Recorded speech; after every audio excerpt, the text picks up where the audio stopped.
Welcome, ladies and gentlemen.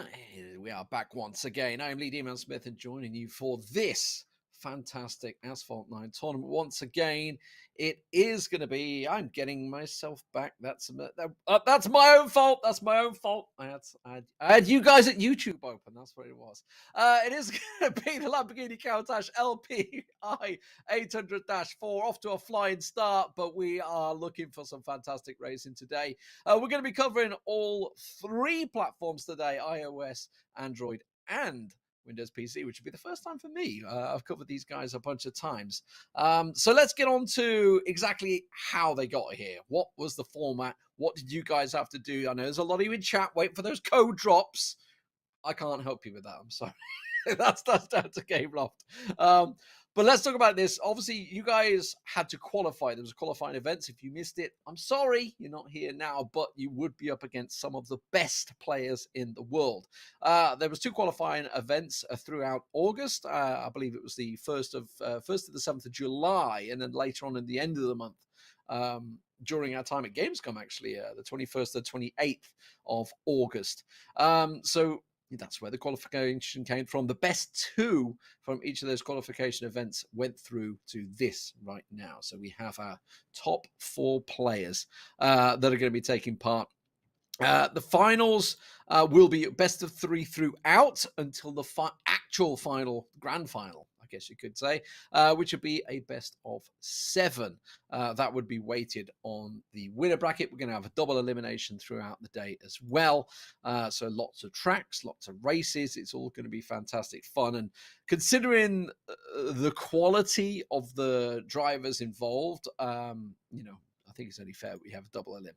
I've had the pleasure of covering, well, probably these for Asphalt actually probably going back to about Asphalt 3, I think.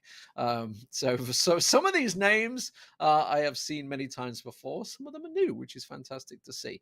I guess we should look at the players, what we got first. We're going to be starting out over on the iOS.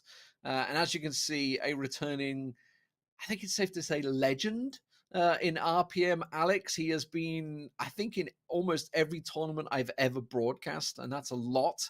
Amo returning as well, finalist actually last time I covered him. Bumblebee coming in as well, a Korean driver, so it's great to see some new blood in there, obviously known to some of the drivers as well, and Future Flash as well. Also coming through, who I believe is Alex's teammate, actually. So I assume he's in RPM. So yeah, some absolute legends, as I say in here. Like I've covered probably RPM Alex in, I don't know, it's got to be at least 5 years of Asphalt that I've seen him like in the finals, there or thereabout, every single time, absolutely delivering multiple times. And I spoke to some of the drivers before this, and I was sort of asking him how it was going to go. And for Mo, who's up against Alex, he was basically saying, they have looked up at Alex as like the guy, he's the man that they have looked up, respected for ages. So he's up against him in the first race, as you can see in the upper bracket. It's going to be a tough affair.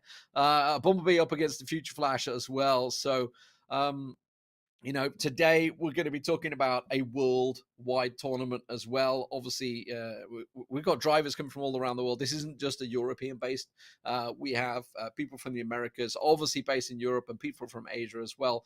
Bumblebee being one of those drivers. So it's a truly worldwide event today. So very interested to see how this first one is going to go. As we mentioned there, the first race we're going to see is going to be a Mo versus Alex. That is going to be on Nevada Desert Run. So it's going to be a best of three. A Nevada Desert Run. Of course, everybody is driving in the Lamborghini Countach LPI 800-4. It's great to see. I don't know about you guys. I'm old, right? I've been around for a while. And for me, the car that you had on your bedroom wall was a Lamborghini Countach. Now, it depended how old you were. Maybe it would have been a Diablo or, going through. But at the end of the day, it was always a Lamborghini, right? You always had a Lamborghini on your wall. So for me, it's fantastic to see, obviously, the Countach coming back out once again. And they're going to be racing it today. So let's get straight into the game. Let's get the first race underway. It is all live. We've done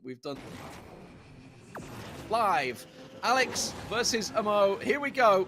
And now I spoke to Amo before this one, said the car, it is classed as an A-class car, but it can be tricky to drive, which sometimes why you see people taking maybe more risk or less risk, I should say, than they would expect.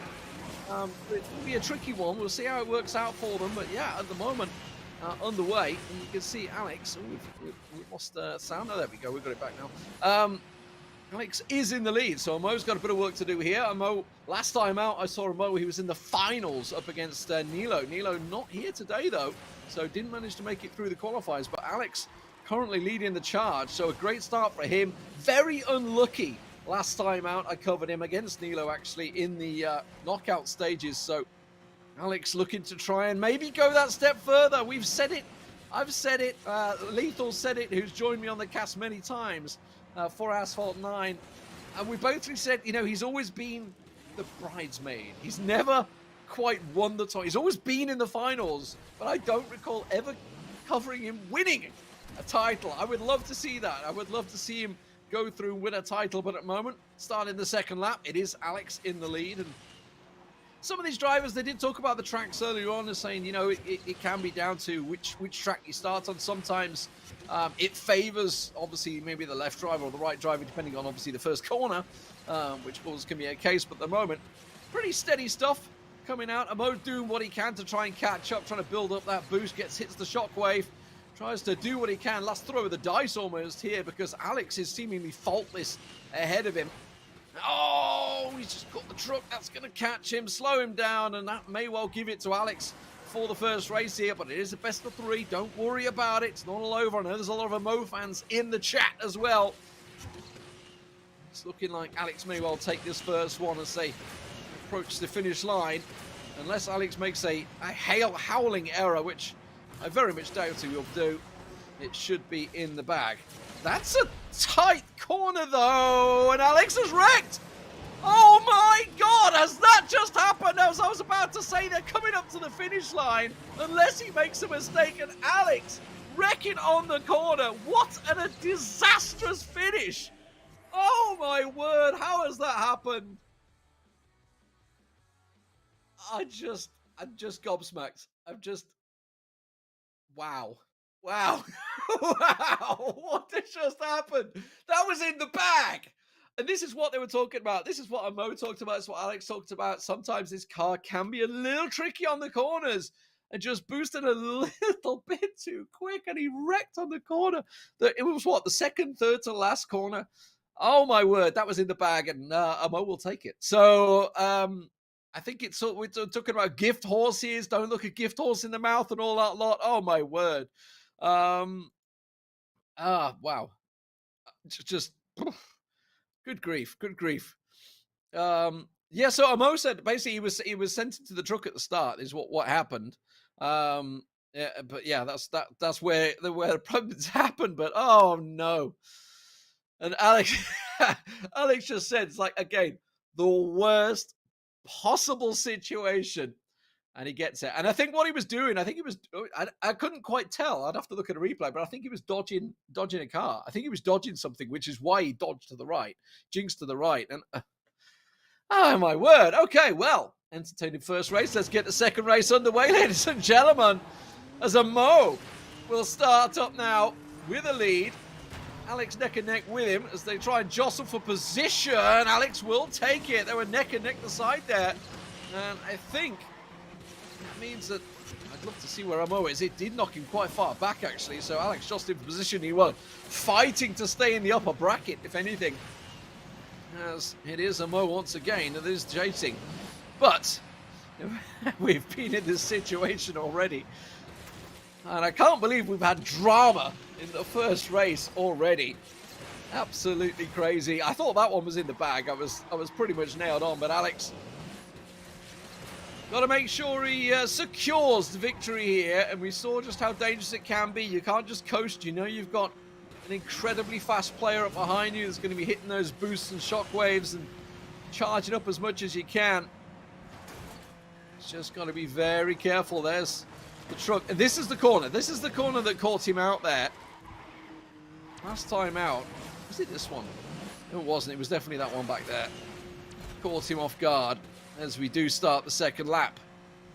So Alex holding the lead. Amo has definitely gained ground from the last time we saw him. That I almost certainly had to hit the shockwave to make sure he didn't hit the wall there. He was drifting off to the left there, a little harder than I think he planned. And Amo hits the spin, looking decent so far. Got a bit of work to do still though. He's definitely gaining ground on Alex. So there's the shockwave. The boost comes in, trying to get the catch up as best he can. But Alex is looking, well, I'm hesitant to say he's looking more safer this time around. It looks like he's managed to clear that corner. Just got a couple of jumps to do, and it should be, I'm touching wood or something here, in the bad for Alex in race number 2. But it does mean, of course, we will have a third race. Alex hitting the corner. Here we go. This is the corner. He makes sure he keeps it very safe, very tight this time around, taking no risks, no problems for Alex this time. And it will be Alex that takes race number 2.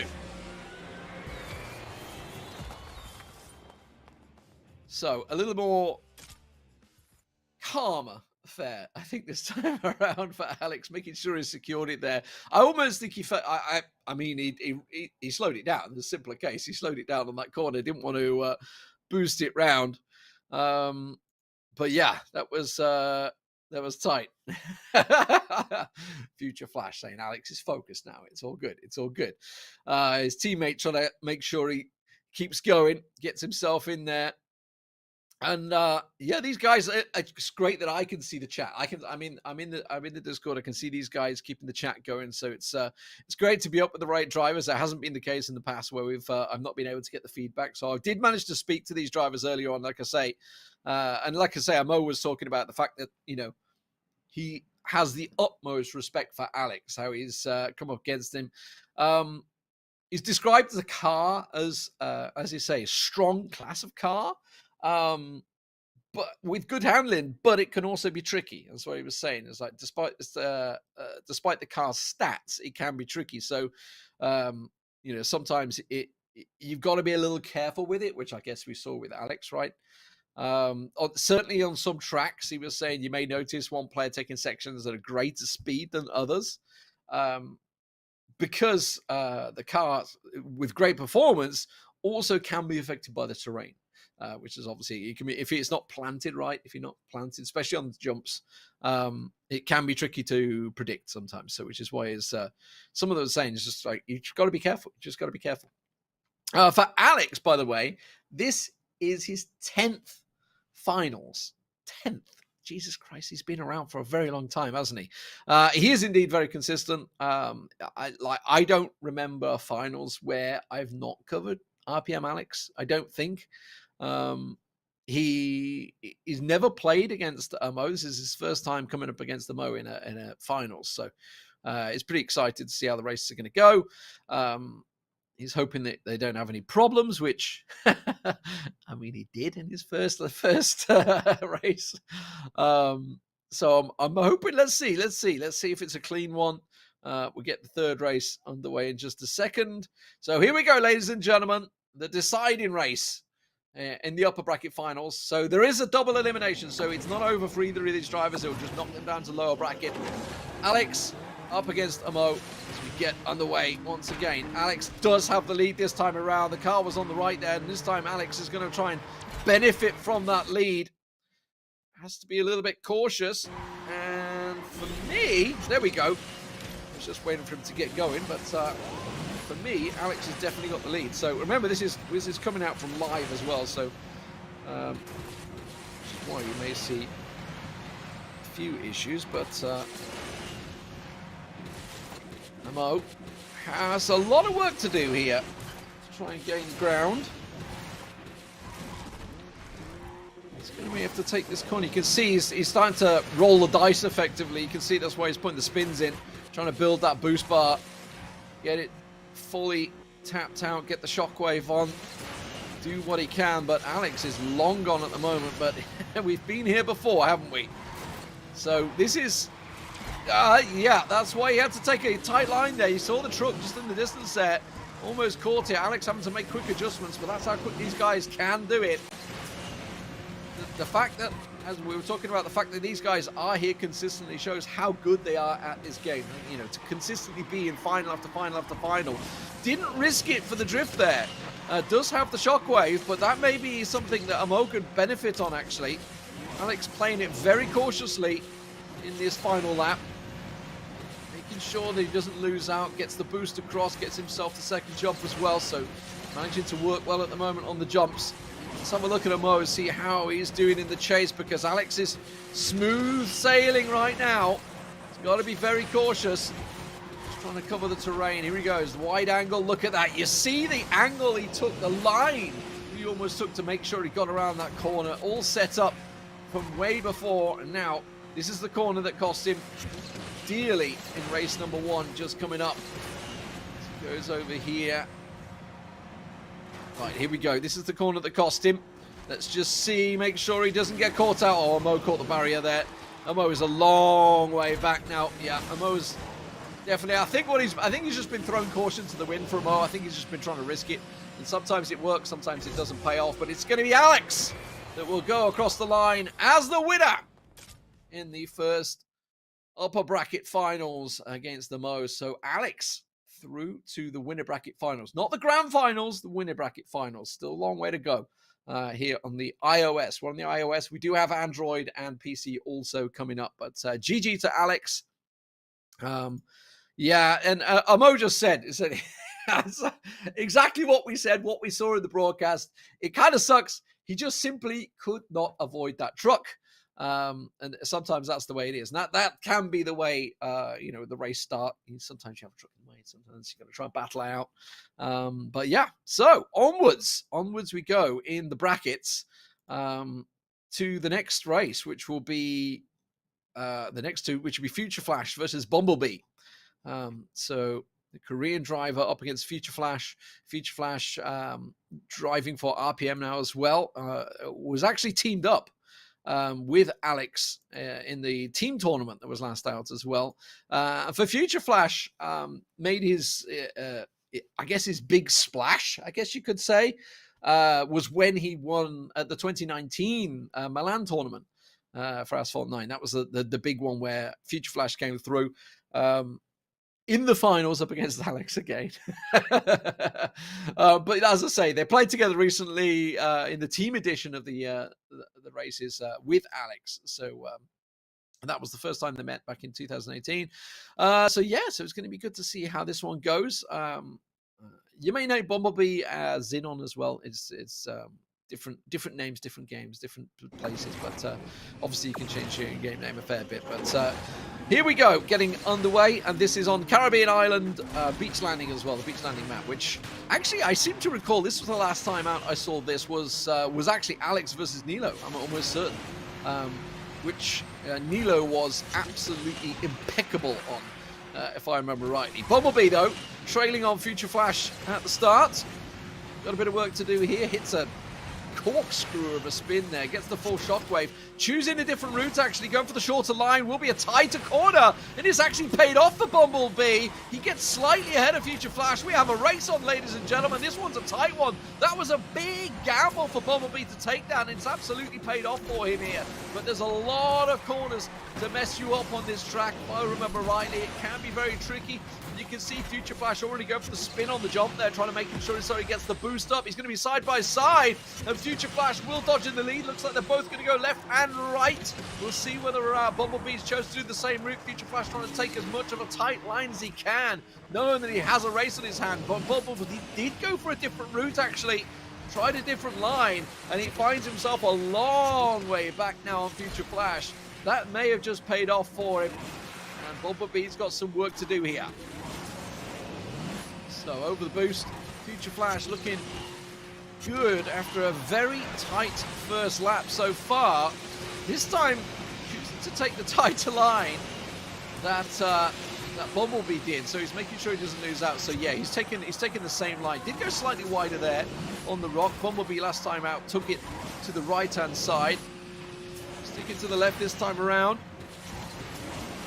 And I think Future Flash may well have this first race first race. It is going to be still plenty to go, but you know, I'm never going to get ahead of myself in this because so many times there's so many rocks, so many splits, so many corners, so many areas.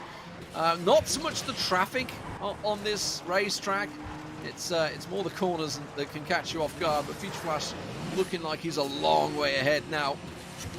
Bumblebee seemingly a long way back. Certainly last time we saw him, Future Flash over the line and gets himself the race secured. There's Bumblebee. The gamble not quite paying off, but Future Flash, well, he had him briefly there, didn't he? So definitely have a tight one on our hands here. Future Flash managing to get it done under pressure early on. Great first lap from both drivers, but it was sort of in that end section where Future Flash managed to get going in there. Almost an unfortunate situation there, but managed to pay off. Future Flash, though. So race number 1, best of 3 all the way through, as I say, until the finals, which we go into a best of 7. Sorry, I'm just fending off a cat. You know, I have cats in the house. There's a possibility we'll have a cat in the broadcast at some point. This is what I'm trying to get on my lap right now. But what we want to talk about is the racing action. As I say, it's not happening, Kurt. You're not jumping up here, mate. Caribbean Island Beach Landing. What I want to talk about, last time out I covered this one was, as I say, Nilo versus Alex. And that was an entertaining affair, if I remember rightly. That one went down to the wire, so I'm not going to write Bumblebee off yet. The Korean are obviously up against Future Flash here. So here we go. Second race underway. Future Flash holding that one-track lead, or race lead, I should say. This time Future Flash with the cleaner start. See how this works out. Bumblebee chasing once again. Will he take that tighter road? This time, no. He goes to the left-hand side. Right-hand side, coming up with the rock. See which way they're going to go. Gets the spiral. Will get the jump again. Is going to take the tighter cave run. Both of them do actually this time. So Future Flash actually covering off Bumblebee this time and taking the same route that Bumblebee did in the first race. So good bit of perseverance there, or quick learning from Future Flash, is simply to follow the same line that your rival does. And so now it's on Bumblebee to try and make a change, try and make a difference. You can see he's going for the spins, the riskier plays. Future Flash doesn't need to take. Future Flash is going to stick to the same route that he did in race number 1. Bumblebee looking to do the same. So going to have to try and simply race better is the best way I can put it. Otherwise, he's going to be up against, obviously, we already know the next bracket. So the winner bracket currently, Alex waiting for him. Will it be Future Flash going through? Looking like it. Different route from Bumblebee, trying and gain some ground. It looked like it kind of paid off there, but that slide just there as he hit the shockwave didn't work out so well for him. Just catching slightly on the ramp, hits the shockwave. Is he going to gain ground? Doesn't look like it at the moment. Takes the tight corner. He's trying to hit everything he can right now. That bounce is unfortunate. That's definitely cost him some time. Future Flash very much just a nameplate in the distance, isn't he? He is absolutely riding high right now. Seems to have hit his groove. Oh, taking some risks as well towards there. Maybe unnecessary risks. He should be able to see that his opponent is a long way back now. As he cuts his way through the jungle section. Is it? I mean, can I say jungle? I mean, it's a Caribbean island. It's not really a jungle in a Caribbean island that I can think of. I've been to a few Caribbean islands. I don't remember seeing jungle there. But either way, Future Flash over the line, taking this one in a quick 2-0. And he will go through to the upper bracket finals. That will be up against Alex. And for Bumblebee, he's going to drop down to the lower bracket up against Mo. So tough for him. Tough race, but in the end, Future Flash, under pressure in the first race. Second race was very much, I would say, under control. He covered off Bumblebee's same route that gave Bumblebee the jump on him effectively. I think it gave Future Flash a little bit of a panic moment in that first race, which is where he managed to close it out. But yeah, some solid driving from Future Flash this time around. So let's have a quick look towards the next race. Let's look at the brackets. As we now have confirmation, as I say, it is the RPM face-off. Alex versus Future Flash. Teammates last time out. Last time we saw them in the tournament. This time out, head-to-head. and Mo, of course, in the lower bracket, which is, I believe, where we start. I might be wrong. I'm just going to double check. I'll wait for the admin to see who's going to be there. But either way, it is the upper bracket first. Okay, so we're going to Alex versus Future Flash first. So we're going to be into the RPM battle in the very first matchup. I do see you guys in chat, so keep dropping by and saying hello. I can see everyone in chat.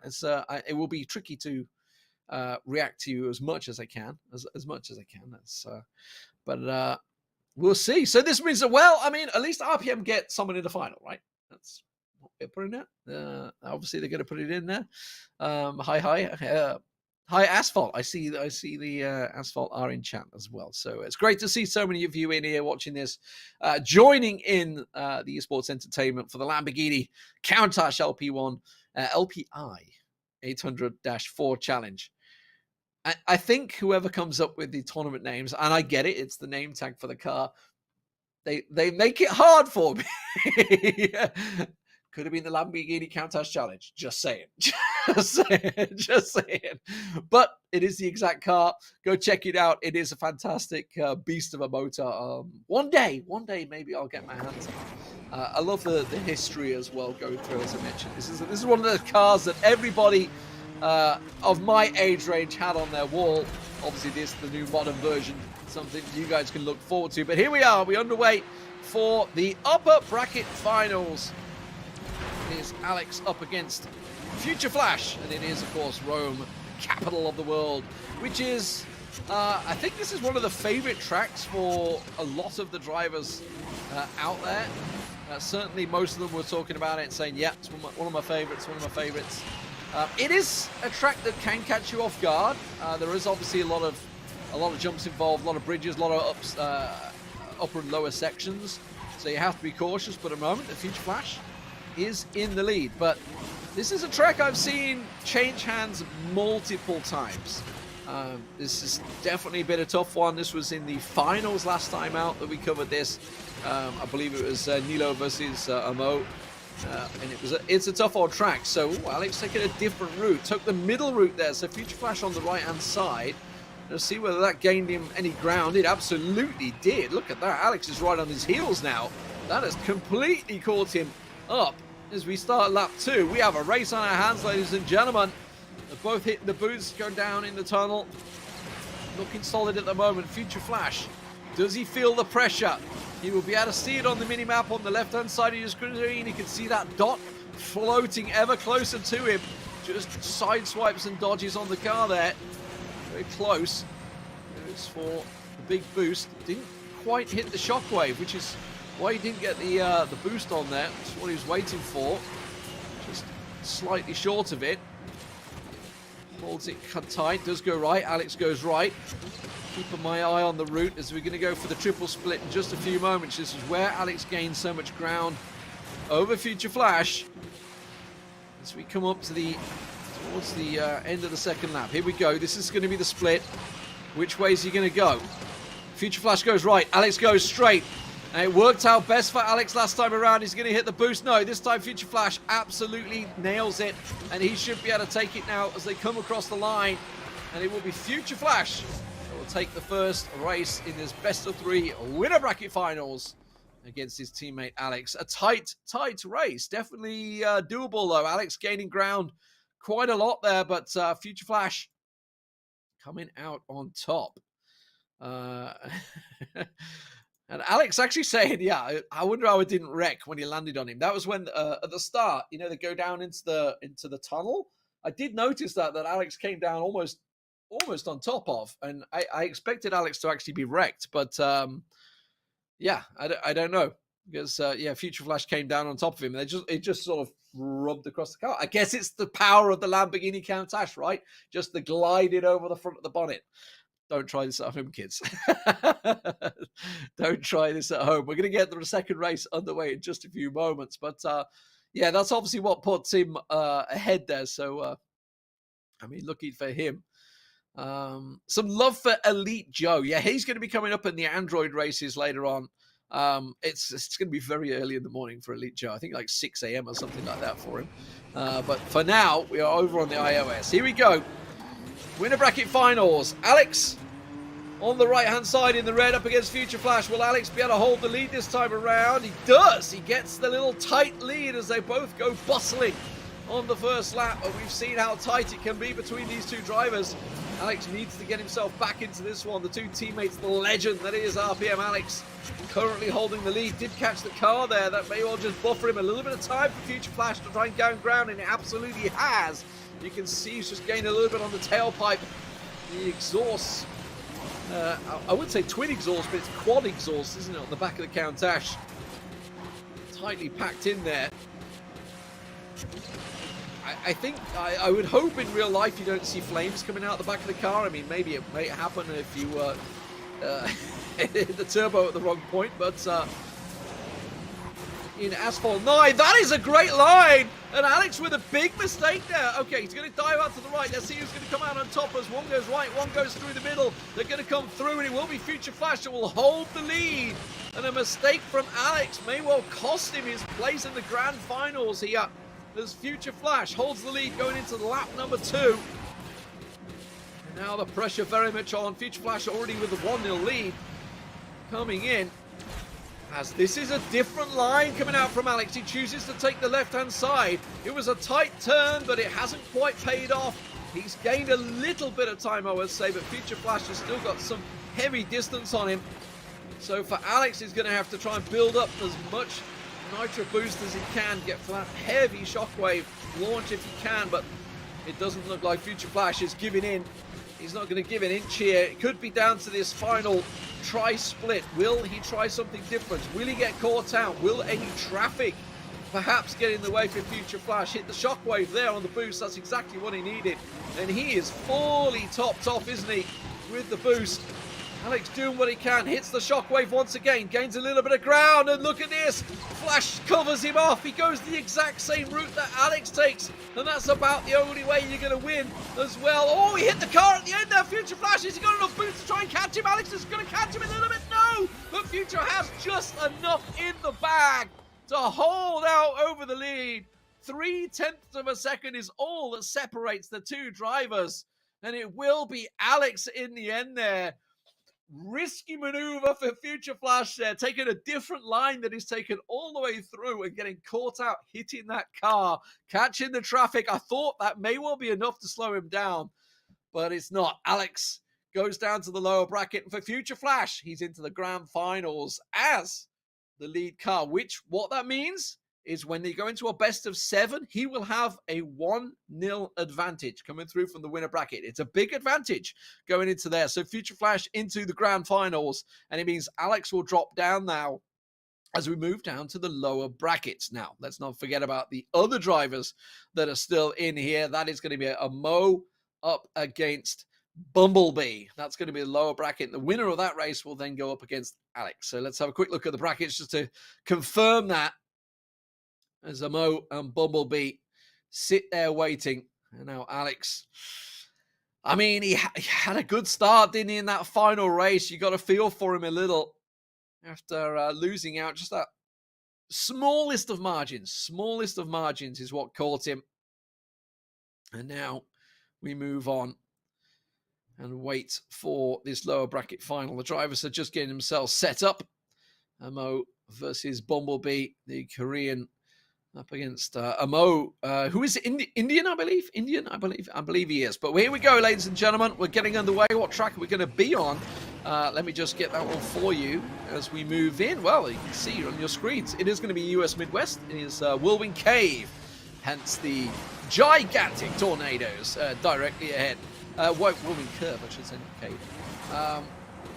As it is bank curves all the way. Mo with a great start, getting things going already. We already saw that Bumblebee has it in his locker to be able to gain ground and catch up. And Mo's got to be very careful, obviously, throughout the caves. A lot of areas that you can get caught out in this race. Oh, Bumblebee has to dive and turn that one in a little bit. That was getting a little hairy for the moment. He's also gone really wide there, and that's given him a bit of ground, hasn't it? He's definitely got himself a decent lead built up here. Bumblebee got a bit of work to do now as they drop down on the curve. Mo hitting the shockwave, fully boosted. That's what he needs. Got to be careful. Doesn't catch any traffic there. Looking clean at the moment. He skips on through, gets himself onto the boost. On the jump, goes for the right-hand side. So does Bumblebee. Then the left, make sure none of that traffic. Oh, he cut it so close, don't you? Bumblebee definitely gained some ground there. Cutting it so fine to the cliff edge. Now he manages to skip on the top of the fence. Nice little bounce there. Is that going to slow him down too much on landing? It looks like it did. That was a hard landing. I think he skipped it. I think he didn't want to clip the second bounce on the fence post there. Yeah, may well cost him here. You can see he's fell back quite a fair bit. Mo looking decent ahead. Oh, Bumblebee. He's trying everything. He's trying absolutely everything he can do here to try and get himself in there. But unfortunately for Bumblebee, looks like this one may well be a little too far. Unless Mo makes a large error. We'll see whether it works out for him. He did count himself, Bumblebee, coming into this one as the least skilled player among the players who passed the preliminary rounds. And it was a bit harsh. I mean, he's here in what is effectively the best 4 players in the world on iOS. So to call yourself least skilled, that was an error. That was an error from Mo at the end there, but he managed just to get away with it. And just as Bumblebee comes over the line. Just a small fraction. But Mo honestly dominated it towards the end there. And Bumblebee, I mean, in fairness with Bumblebee, he was kind of trying everything, wasn't he? Trying to risk it. In the end, I think it was towards the start of the second lap when he was trying to skip on the fences. You get the bounce, the one. The second bounce, it just launched him too much. It put him off. Came over to the right-hand side, hit that rock, hit the floor hard. It wasn't the smoothest of landings, and I think that slowed him just a bit there. But Mo looking good for the first race. Second race will be underway in just a few moments. Here in the US Midwest. Tricky track. It's a tricky track. It's obviously quite tight corners in there, but at the moment, the winner of this race will move through to face off against RPM Alex. Now, for Mo, that would be a rematch. It would be a rematch of the first race, which they had, 10, 15 minutes away now. That was on Nevada Desert Run, but now, once again, back on the US Midwest Whirlwind Cove. We are underway. Mo, this time on the right-hand side. So Bumblebee will get himself a decent start, which will put him in the lead a little bit here, hitting the shockwave early. Mo as Bumblebee as he rides the barrier. This time a cleaner landing. As Bumblebee obviously hit that rock last time around. Mo looks a little off at the moment, but should be fine. He's got to see whether he can get the chase on now as Bumblebee gets going. Just hitting those fence posts a little bit there in the cave. Got to be careful of a cave in. Ooh, that's a full risk, but wow! How well was that taken by Mo there? I was worried for him for a second, but he hit that fence absolutely perfectly aligned. Just absolutely balancing the physics of the game as well as he can. Look how much ground that has gained on Bumblebee. And now he may well be able to pass him in the air, and he absolutely has! And Mo takes the lead. He's going to be on the outside of the corner, though. Going to try and cut in. A little barge in there. Both try and fight for it. Are they going to land on top of each other? No. And Mo will take the lead. What a wonderful, wonderful bit of movement that was. It's not over yet, though. Look how tight Bumblebee takes that corner as they go into the second lap. And we have a full race back to back as they try and get the boost. Shockwave comes out for Mo as he manages to get himself launched. Hits the barrier and he launches into the corner. Bumblebee trying all he can to stay in the tournament. This is fighting for his tournament life right now. Loser will go out, winner will go through to face against Alex, but what a fantastic race this has been. Bumblebee testing a Mo who has been throughout the tournaments, across many years as a fantastic competitor, but Bumblebee from Korea doing what he can to fully test him. And Mo just about having to pull out everything he had in the locker there. It looks like he may well have done enough. Bumblebee with a bit of work to do here. It's going to go tight. Try and swing it wide, see what he can. We know he cuts this rock really tight in just a moment. We'll see whether the jump is going to be enough, because it's going to have to be everything he's got now for the young Korean. Try and get himself in there. Doesn't quite work out for him here. Mo is racing absolutely a perfect line right now. Cuts it as tight as he dares, but it's not enough. And Mo will take the finish and take himself the lower bracket 2-0. Oh my word, what a race though, ladies and gentlemen. This is what we are here for in the Lamborghini Countach LPI 804 Challenge Finals. That was absolutely magnificent stuff from Amo, who, you know, fair play to him, was behind, but absolutely nailed it when he needed to. I got to be honest, there was a point I thought we were going to see someone wreck. They were neck and neck, side by side racing, clean racing. You love to see it. You absolutely love to see it. Whew. All right, let's take a moment. Let's look at the brackets. Let's take stock of the situation, because that was fantastic. But unfortunately for Bumblebee, it means he is now out of the tournament. It will be a Mo going through for the rematch of the upper bracket. Previously, they faced on the Nevada Desert Run. Now they're going on to San Francisco, the city by the bay. It's a tricky track, but Alex has that rematch up against the Mo. Can Alex come out on top once again? It was 2-1 last time out. Amo took himself the first race, if you remember. Alex came back to get himself the victory. Ooh, blimey.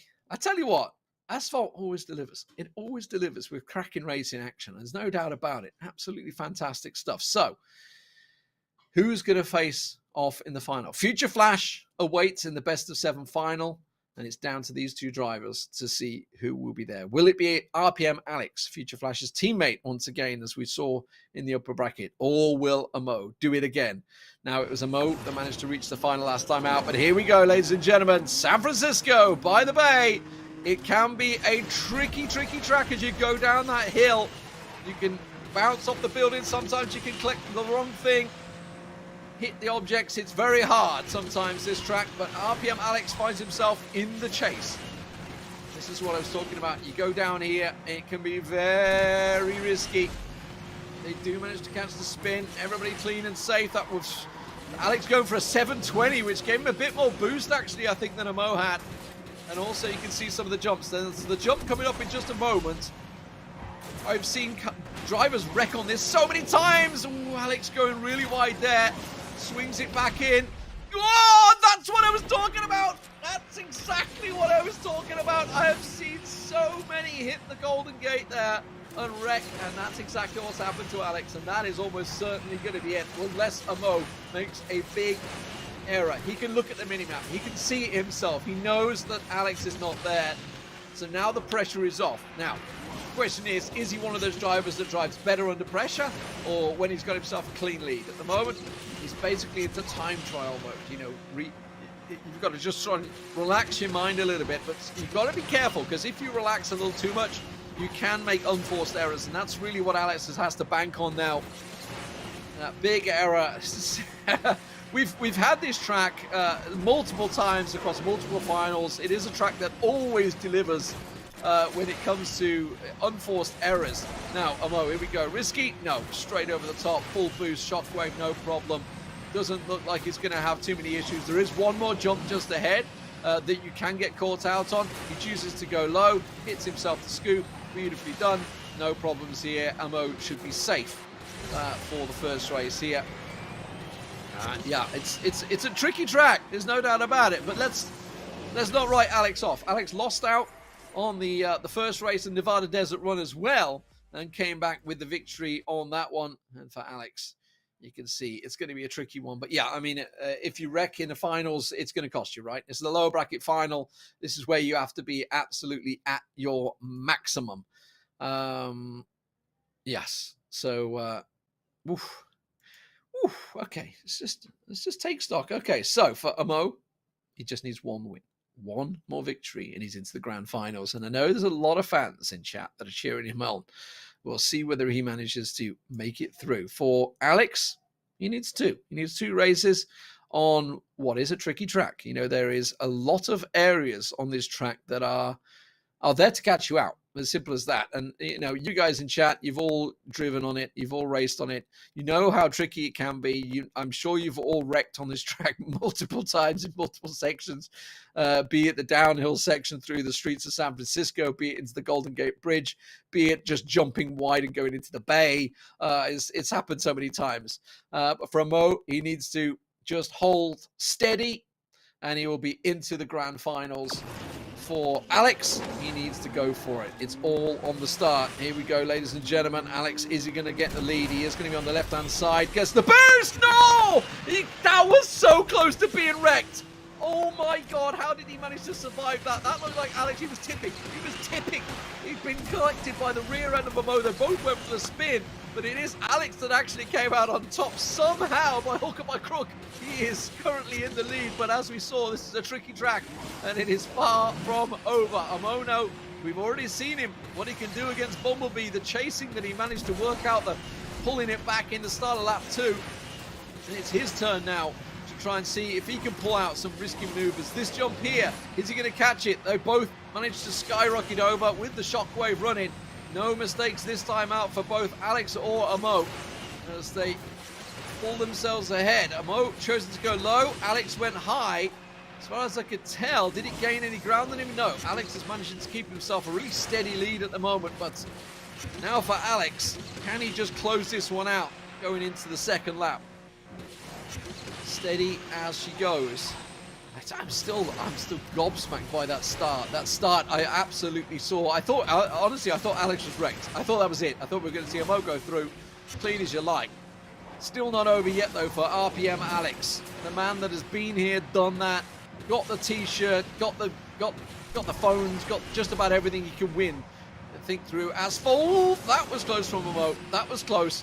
That's took him on a tricky angle here. He's had to pull it tight, which is why he's having to go in. We'll get the shockwave off though, so he's safe for now. He has gained ground on Alex though, so the risky play is paid off as I say that. Commentator's curse hits, and Amo will wreck. Alex will see that, and Amo now, yeah, he's just going to throw everything he's got. It doesn't matter. Alex goes over the line. We're going into, once again, a third race between Amo and Alex. It happened in the upper bracket, didn't it? And now we're going to see it here in the lower bracket finals.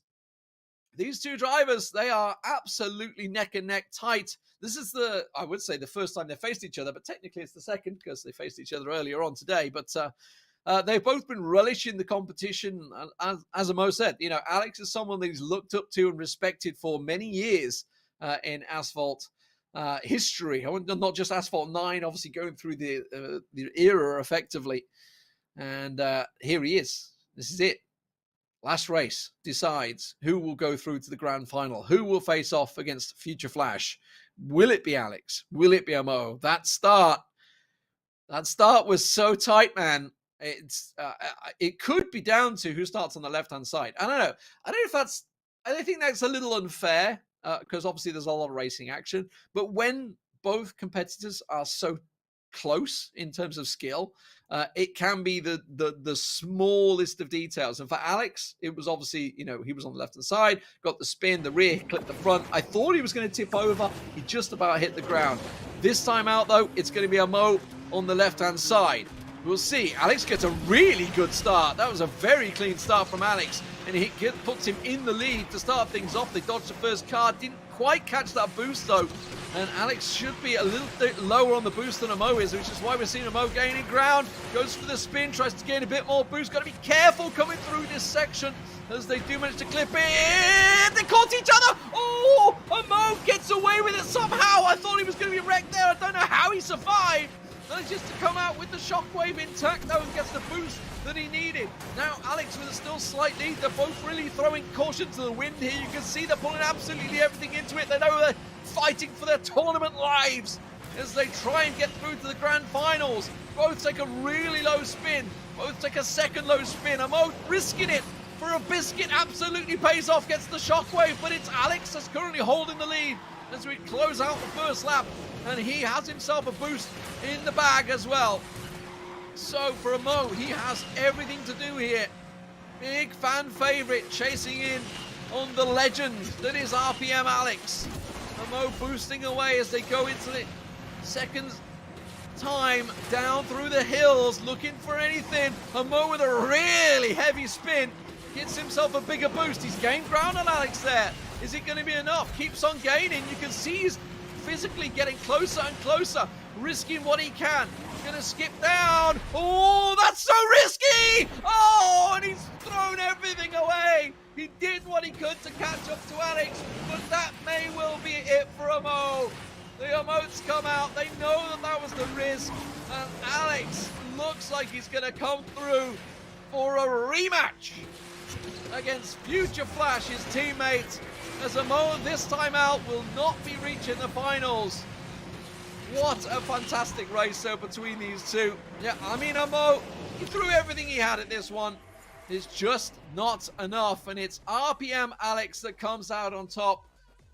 And just like he did in the first time round on Nevada, he comes back from the first race down, and Alex comes out on top, 2-1 in the lead. But what a race, ladies and gentlemen. These guys delivering fantastic racing action, neck and neck throughout the first lap, and obviously up until that moment. I mean, Mo had to risk it, right? He had to risk it.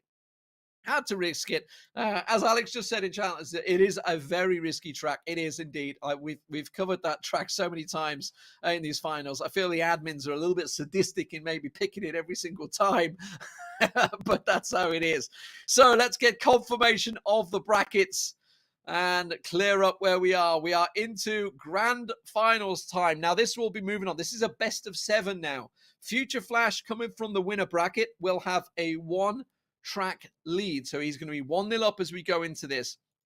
Now, 3 tracks, if we need them. Of course, for Future Flash, he could win it with 3 races and he's done. We're starting things off on Osaka Industrial Revolution for game 1 and 2. Then we'll be moving on to Shanghai, the Pearl of the Orient, for games 3 and 4.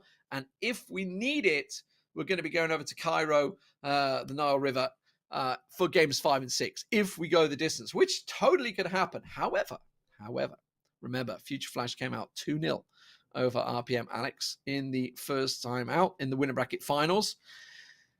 So he has himself a big advantage over his teammate. And here we go, ladies and gentlemen.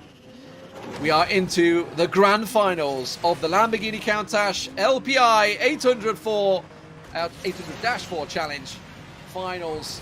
RPM Alex facing off against Future Flash as we hit the streets. It is a tricky track, and that settles it, doesn't it? That settles it. I mean, I didn't even get a chance to say how hard this track is. Alex just proved it, getting wiped out straight away on the Osaka Industrial Revolution. And that almost certainly will be race number 1, barring any major mistakes by Future Flash here in the first lap, let alone the first race. Remember, he's coming into this one with that 1-0 lead, so that'll be a 2-0 lead to start with. And before I even got a chance to talk about it, I wanted to talk about this tight, twisty section. You know, it is a very tricky track. There's no doubt about it. A lot of tight sections. And that's what it's all about, right? If the tracks are easy, it would be pretty boring racing. So they're here to try and catch you out. Alex just, you know, this is effectively practice for him right now. You can see in terms of on the minimap, actually, if Future Flash did have a problem, Alex would actually be on him. He's really gaining ground right now, throwing everything he's got in there. It's a pleasure to see, but yeah, it's tough. It's tough when you have a wipeout like that so early on. It's a little disheartening. But as you can see, he really has gained a lot of ground on Future Flash. I assume Future Flash is taking it as careful as he can without making sure he doesn't wreck, but he should be safe now. Does hit that wall, but not to worry. Bounces straight off. Shockwave is going to risk it. Goes down for the spin. Should be fine. And just going to close out the lap now. As actually, in terms of Future Flash's perspective, he can't actually see Alex on his screen. So unless Alex is wiped again, which possibly could have, doesn't matter. It goes over the line, and there's Alex coming over. So simple first race for Future Flash. Goes 2-0 up and has himself a a decent, sizable lead. So he's got a cushion is safe to say. No matter what happens, we will obviously be going on to the next race on Osaka once again, but also we'll be moving on to Shanghai regardless of what happens, because obviously we need, for Future Flash, it would be a 4-0 is what he needs. So obviously 4 wins is what they're aiming at. But yeah. Future Flash saying he literally almost wrecked as well. Yeah, absolutely. So for Alex, okay, so what happened was he literally, as the car, he skimmed the edge of the car, and that's what bounced him to the side. I couldn't quite tell at the start, and that's what happened. Yeah, hit the back of a Future Flash's car. That is, hit the skimmed it as they were both jump. I think there's a tiny little jump right before you go through that hole, because on the first lap you have to knock the barrier down, don't you? And I think he literally skimmed it, and that's what put him in the side there. Incredible. That's what happens. That's the how close it can be. Let's see how it works, ladies and gentlemen. Here we go. Race number 2 underway on Osaka. 2-0 up for Future Flash, holding that lead once again. This time he's got to be very careful coming into that section. It was just here. There was that garage door. I call it a garage door. That's what I'll say. Just as they get into that barrier, you have to knock down on the first time through it.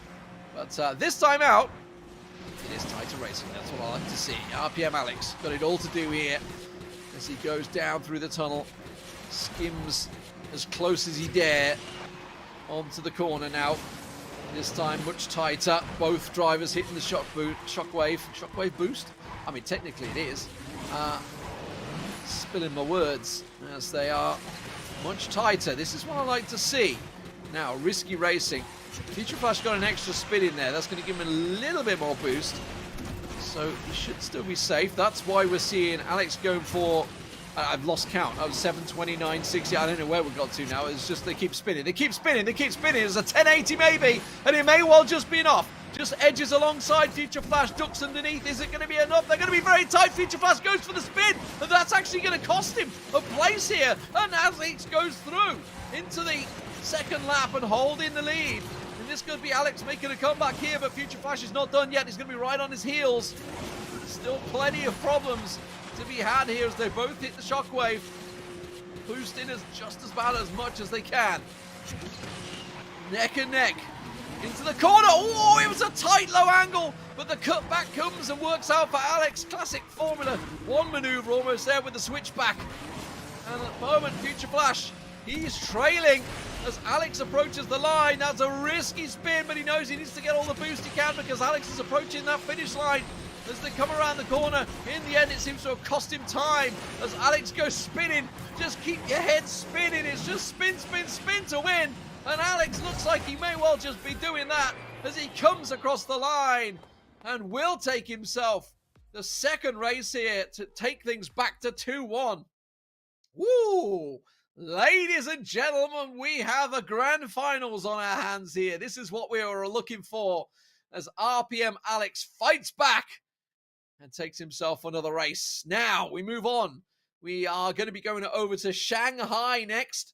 That'll be the Pearl of the Orient track layout for the next 2 races. Future Flash got a bit of work on his hands now, and isn't he? The old legend Alex is not going to lie down this time around.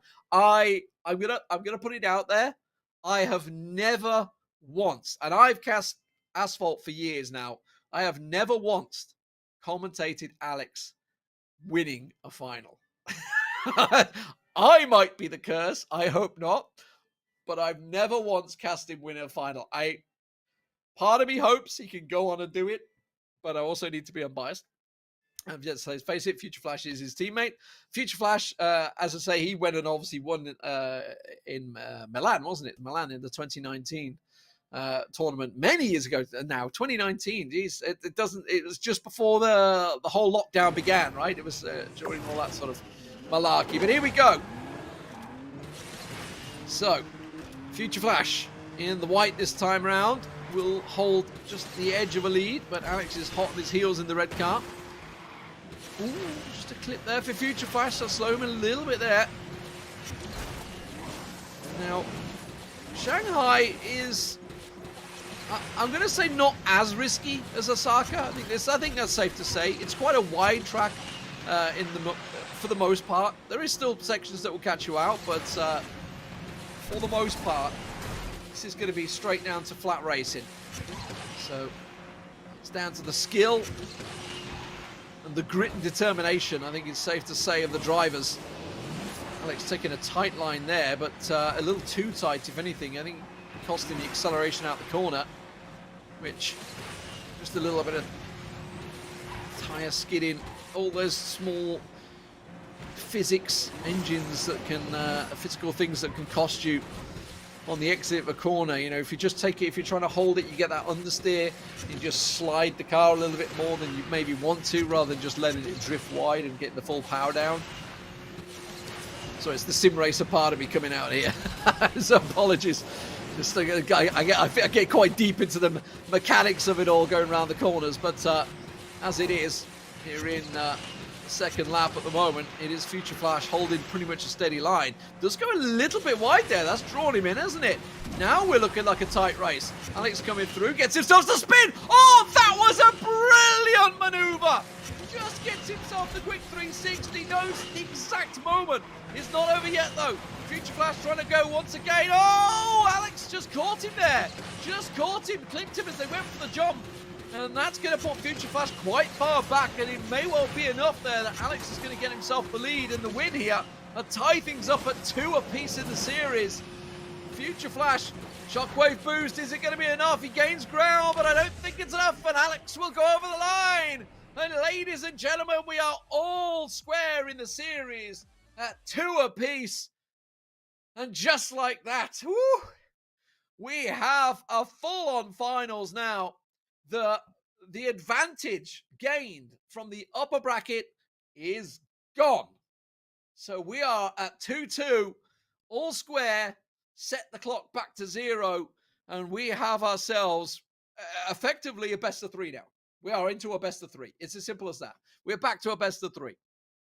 We have one more track on Shanghai, the Pearl of the Orient, and we will be going to Cairo after this for the Nile River for games 5 and possibly 6, judging by the way this is going. But what a comeback from the old legendary Meister, RPM Alex, putting a performance on now. That was a tight final, and that was also, I would say, a risky maneuver, but also a well thought out maneuver.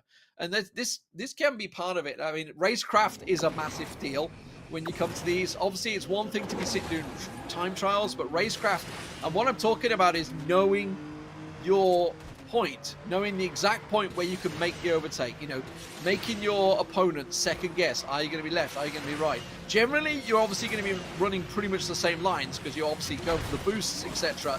So you're trying to run as much as you can. Oh, that was a barrier hit by Alex. That's knocked him back a little bit. Yeah, that was definitely clipped it. You saw his car get lurched over to the right-hand side. That's give Future Flash a bit of a lead. But let's not rate the old Meister out yet. This is where he made that move last time out, knew exactly where he could skim it. And it has gained him a little bit of ground there. That spin just paying off a little bit. Future Flash has got to be so cautious. They do take different lines there, I notice. Future Flash goes wide on that line. Alex does cut a much tighter margin on the line on that particular corner.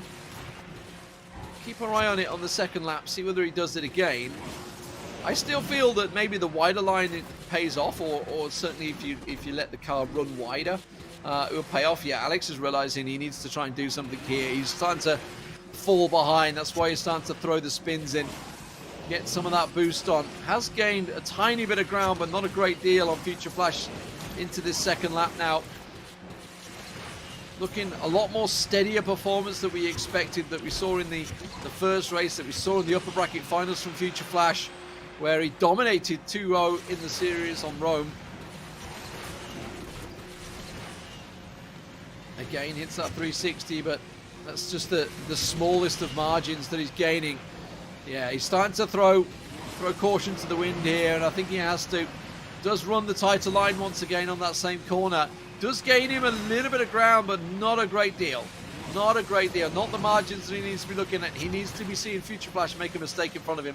And I don't think that's going to be the case. I think Future Flash has realized losing 2 races back-to-back, not the ideal situation that he wanted to. And over the line goes Future Flash. This time around, a clean performance here as he takes the lead once again, 3-2 for Future Flash. A much more rounded, solid performance that we expected from him this time around. So we move on to the final track of the grand finals, and that is Cairo.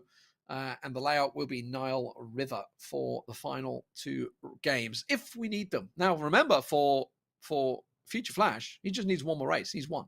So, first race here, if he comes out on top, he is the champion of the Lamborghini Countach LPI 800-4 Challenge Finals. It's all in the air. I don't want to put it out there again, but I've never once commentated on Alex winning a final. I've seen him in finals many times myself, even Lethal as well. I'm going to pull him in as well, who I've commentated Asphalt with many times as well. He's covered finals that I've not been there, and I've covered finals when he's not been there, and neither of us have been in the situation where we've caught Alex winning. So I really have my fingers crossed a little bit for him here to try and pull this back and take it to the final race. But here we go. The final track. Will it be the final race? Future Flash just needs a win here on Cairo, Nile River, to become the champion. For Alex, he needs to win 2 back-to-back.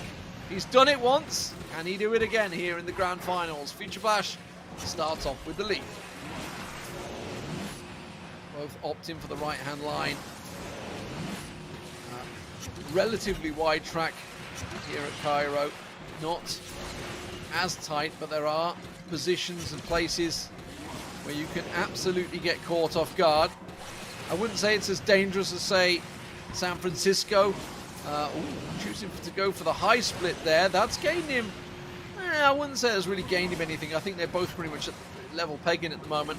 Hasn't really gained any ground. Choosing to go the right side this time instead of left. It was the closer jump, but that has gained him a little bit of ground. So Future Flash, though, still holding the lead. And can he hold out and win the championship here and now?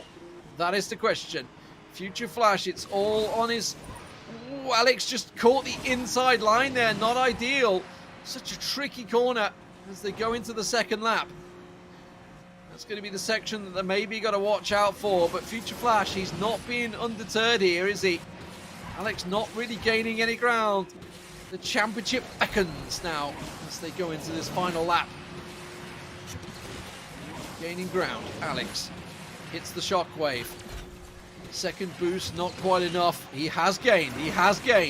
Definitely gaining ground on Future Flash here, but Future Flash is holding a steady line, perhaps playing it safe here in the final lap. The nerves may be kicking in as he realizes championship time is just half a lap away now. They both go low. Skip up high. Looking to ride the railings, perhaps? No. Future Flash looking good. Doesn't make any mistakes. It's all going to be about those last few tight corners, isn't it? They split to the left. Alex stays with him. Splits to the left again. Alex stays with him. Here we go.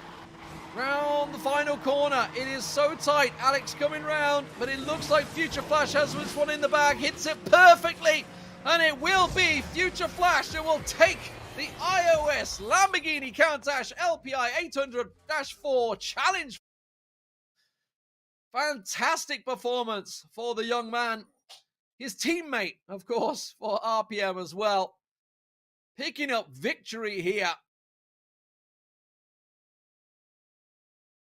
Was the winner, of course, in Milan as well. So a couple of championships to Future Flash. Fantastic performance, though, overall. He was pressured, he was pushed, but he will take the finals 4-2 in the end there after what was potentially an epic comeback from Alex. It was looking a little risky, wasn't it? The veteran coming back, but what a fantastic performance overall. No mistakes at all made in the last 2 races. Making sure that he absolutely nailed it after what was a really, really tricky run as Alex pulled it back. But congratulations to Future Flash. I would say almost a perfect performance. I mean, obviously if you think back to against Bumblebee, he dominated. Against Alex in the upper bracket finals, dominated, and then coming through to the grand finals. Just drop those 2 tracks. That was the first time, so dropping the 2 tracks. But yeah, absolutely brilliant performance. So we're going to move on. We're going to move on, ladies and gentlemen. We're going to go to a break. When we come back, we will be over to the Android finals. We've already seen 1 winner. We've got to crown 2 more. We'll join you in a few moments.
Welcome back, ladies and gentlemen, to the Lamborghini Countach LPI 800-4 Challenge Finals. I'm Lee Deman Smith, and of course, the game is Asphalt 9. You know that. You're all here watching me.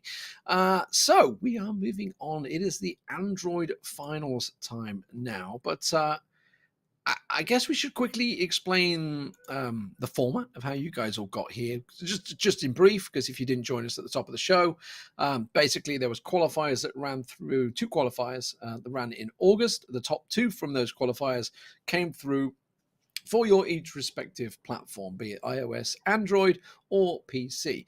So we've just crowned our iOS winner. We are now moving over to the Android winner. So let's look at the brackets to see who's actually taking part in today. Some names that you guys will absolutely know and love, that have seen in here so many times. It is, of course, Sukti, who I've covered many times, picking up championships, as well as Jägermeister, Elite Joe, the legend from the Americas, and Dark Hyper, who counts himself out as the rookie, effectively coming into this one, because up against such tough competition. And as I say, we've basically got what is normally the North American champion versus against the European champions in this tournament. That's what this is. This is going to be a tough race. Starting things off is going to be Sukti versus Dark Hyper. That's going to be on Nevada Desert Run. And then we're going back over to the Caribbean Beach Landing, which we had earlier on. That's going to be, of course, for Jägermeister versus Elite Joe. What a stacked group once again this is. It's absolutely stacked. It's like I say, like not ordinarily, if we're running regional tournaments, these guys would face off against each other, and I'd always be like, oh, but that's the guy that's champion, that guy's the champion. Now we get to see who the real I guess effectively world champion is, but that's generally towards the end of the year, the actual world championships. Yeah, this is gonna be tough. I did manage to speak to some of the drivers briefly earlier on this morning. They're all pretty much excited to get in here, and looks like we're about ready to go. So Sukti up against Dark Hyper to start things off. Sukti in the blue car, Dark Hyper in the white. So it is Nevada Desert Run, as I pointed out earlier on. And Dark Hyper with a cheeky little maneuver to get things going. There's Sukti, who is now in Fury, by the way, not RPM, used to be RPM for a long time. Obviously, we just saw the RPM finals effectively, is with Fury. It's the tag. He's very happy about it, apparently. For Dark Hyper, it is 8 a.m. in the morning for Dark Hyper. Pretty sure last time I covered Dark Hyper, he was actually in the finals against Elite Joe. So you know, these guys certainly very good, but also very dedicated. Because I don't know about you guys. Oh, Sukti, that was a bit of a mistake, and he knows it. I don't know about you guys, but would you be fresh as a daisy getting up to race in the finals of your game at 6 a.m. and 8 a.m.? That's what Elite Joe's doing. 6 a.m. for him, 8 a.m. for Dark Hyper. These are early mornings for these guys getting up to race. But for Sukti, he finds himself up against it. He's got a bit of work to do here. Second lap and a long way back. Has gained some ground, so whether that's based off Dark Hyper making small errors. Ooh, got a fair bit too much airtime on that one. Yeah, you can see he's just tap boosting, see what he can. Trying to get anything out of there. Hits the shockwave. Just over the top of the bridge. But still doesn't look like it's going to be enough. Dark Hyper is not making any errors here, is he? And Sukti trailing behind, going for the spins, trying to get the boost. That's going to make you dizzy if you watch that a little too hard. Pulls out the shockwave boost a little too hard on the corner, and this should be in the bag, I feel now. As we see Dark Hyper steaming up, approaching the line, and Dark Hyper will take race number one. Very straightforward affair. I think it's safe to say there for Dark Hyper, very clean victory for him in the first race. Want to shake out the nerves early on. Get yourself in there, get yourself ready. And Sukti with a weird champ of what am I doing in the chat. So not too pleased about his performance in the first race. We'll see whether he can make a comeback. As previously stated, this is a double elimination tournament, so obviously upper bracket, lower brackets, lots of racing action. So it's not over yet for either of his drivers. They will obviously go through to the respective bracket to face off. But that said, the other two drivers are Jägermeister and Elite Joe. So wherever you go, it's going to be pretty darn hard.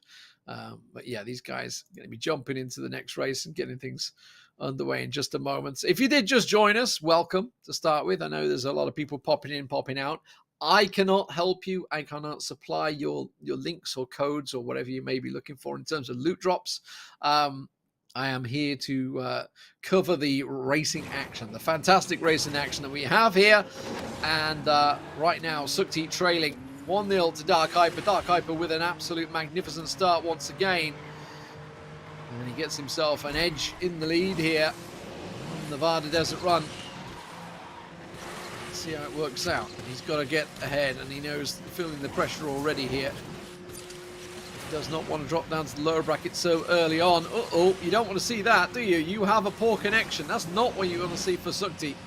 Dark Hyper goes leaping into the lead. Trying to tap that boost as much as he can. Both doing pretty much identical. Really well taken corner by Sukti though. That's gained him a fair bit of ground from on Dark Hyper. That was as smooth as you like. Now, I've tried this game many times. I am not remotely on the same level as these guys, but I can appreciate when you make a good move and when you make a bad one. I feel like every time I'm trying to hype the drivers up, they make an error. R.I.P. Okay, so well, it's obviously all on Dark Hyper whether he makes a mistake now. Sukti, unfortunately, looks like he may be dropping down to the lower bracket now. I've cast Sukti winning these finals a couple of times now. Definitely not on his game for this first race against Dark Hyper, who is not putting a foot wrong. Tough race for him. Tough race.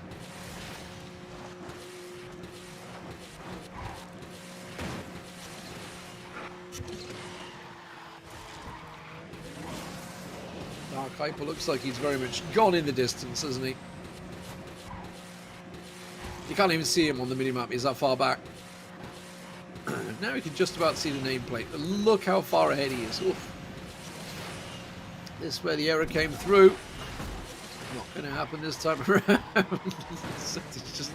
just launching it 360 it into the corner. Not going to be close this one, I'm afraid. As Dark Hyper goes over the line. 2-0, quick start for Dark Hyper. That's the start he's looking for as he gets up in the morning. I'm going to ask you this question. I'm going to throw it out to chat because I see you guys in chat. Do you think he's got out of bed? It's 8 a.m. Do you think? Because he's playing on the Android, right? Chances are he's probably pretty comfy sitting lying in bed, or sitting up. Do you think he's actually got out of bed to race this morning? I don't know. I think. I guess it's like whatever your comfiest position is to race in.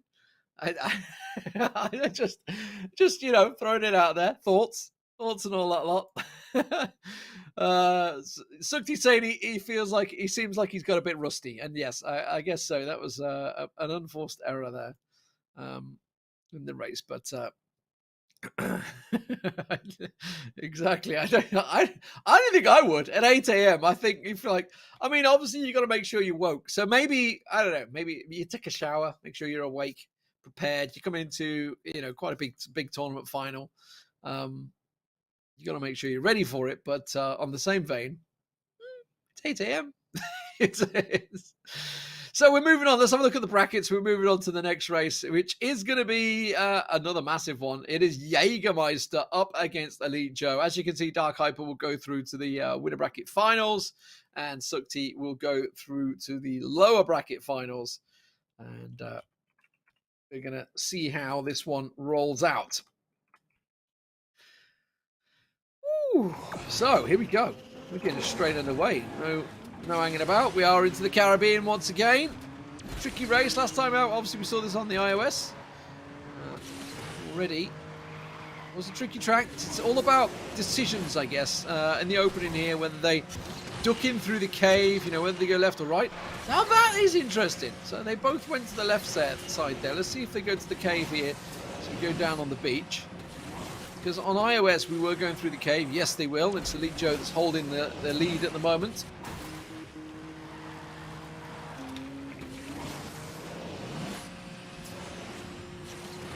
Jägermeister tries to get himself the boost he needs.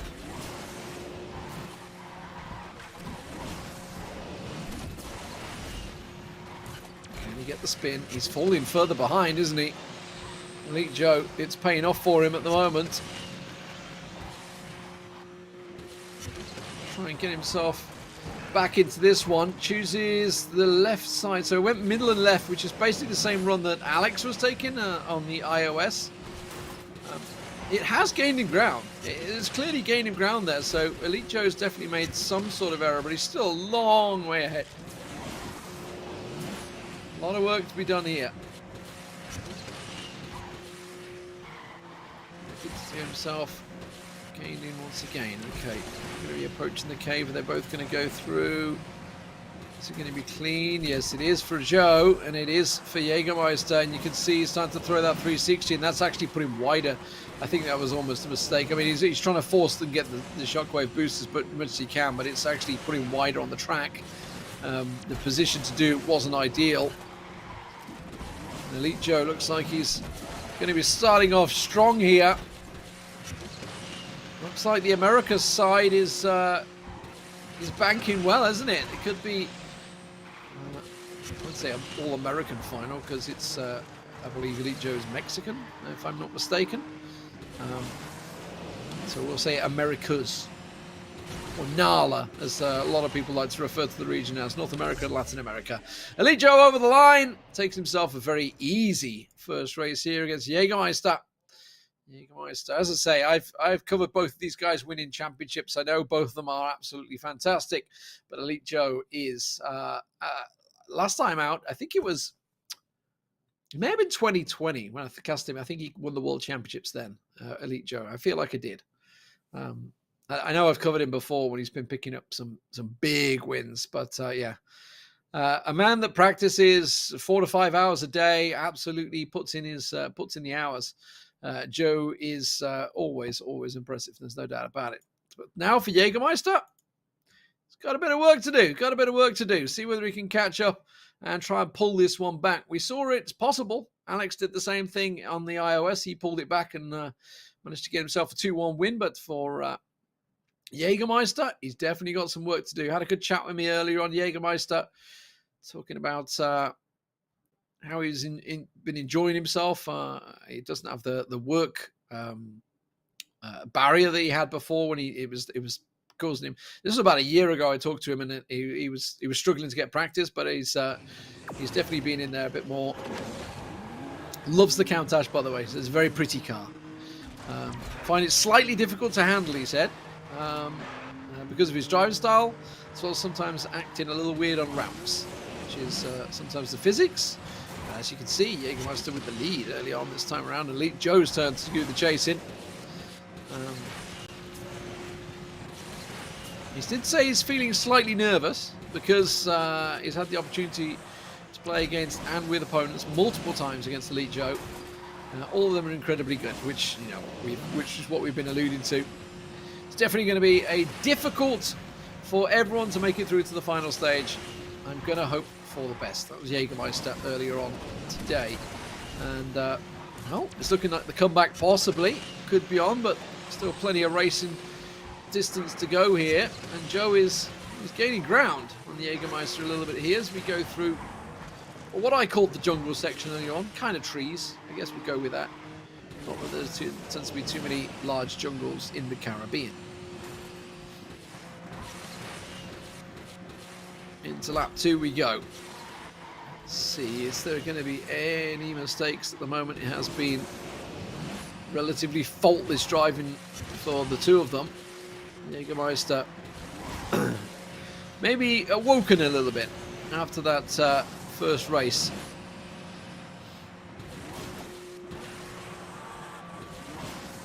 Still a lot of work. Manages to cut it tight there around the rock. So, yeah, he's gained a little bit of ground there, he did. That was a nice section on the beach.